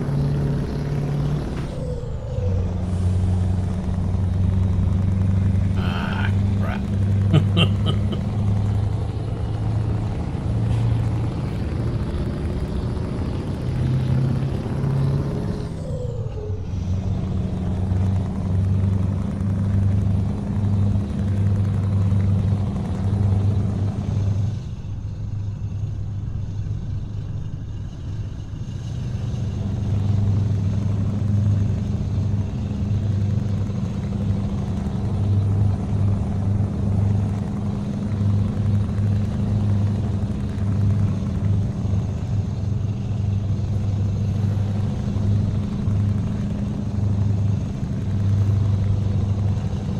I don't know what I'm going to do tomorrow now. I might actually go out and have a look and see what's in the sales.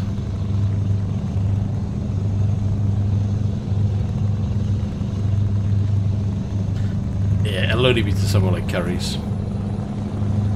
Because you got where the shopping centre where I am is, there's Curry's, Argos. Not that I really want to get anything from Argos. Curry's is the only one I want to see, just because I want to have a look at what they've got in terms of TVs. Not that I'm going to buy one, but I just want to see if they've got the one I'm eyeing up for a future purchase. I want to check out their screen angles on it. Because if I'm going to use a TV as a fourth screen instead of a monitor, I want to make sure it's capable of doing the job.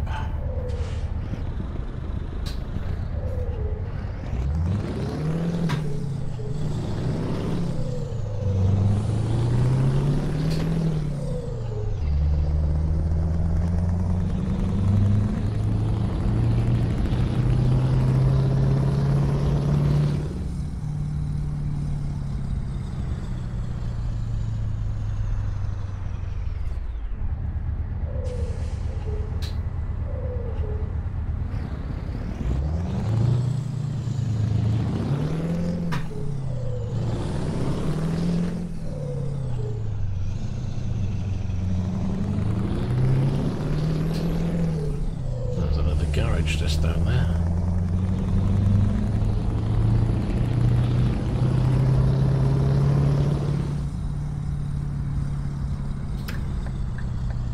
Ow. Wait, is this turning the what?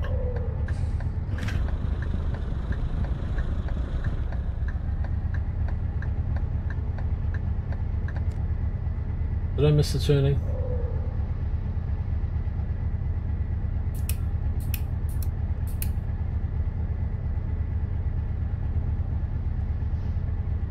Oh, it's further down. Why does it look like you're turning on that one?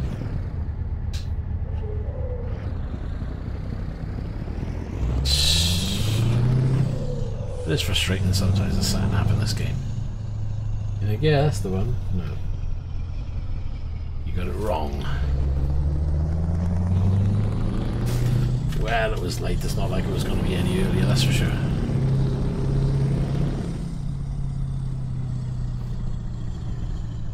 Nice one. Arms.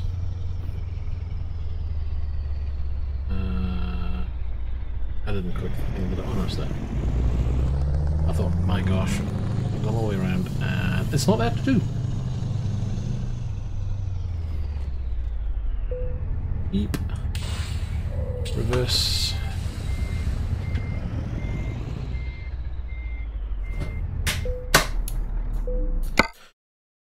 Drop it off. Yes, we know it's late.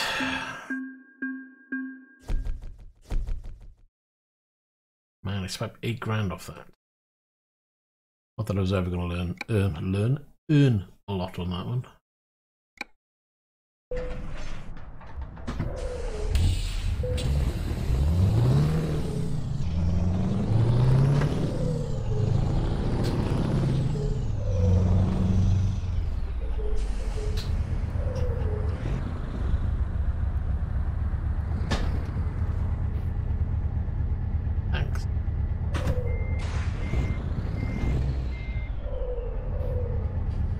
You know, big massive truck. I think it's stopped.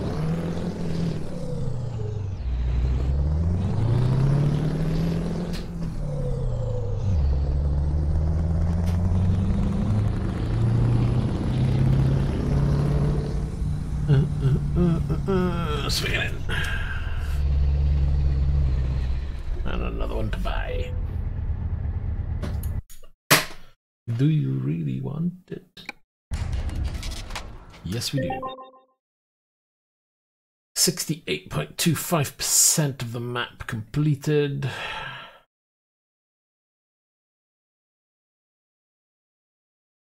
Yep.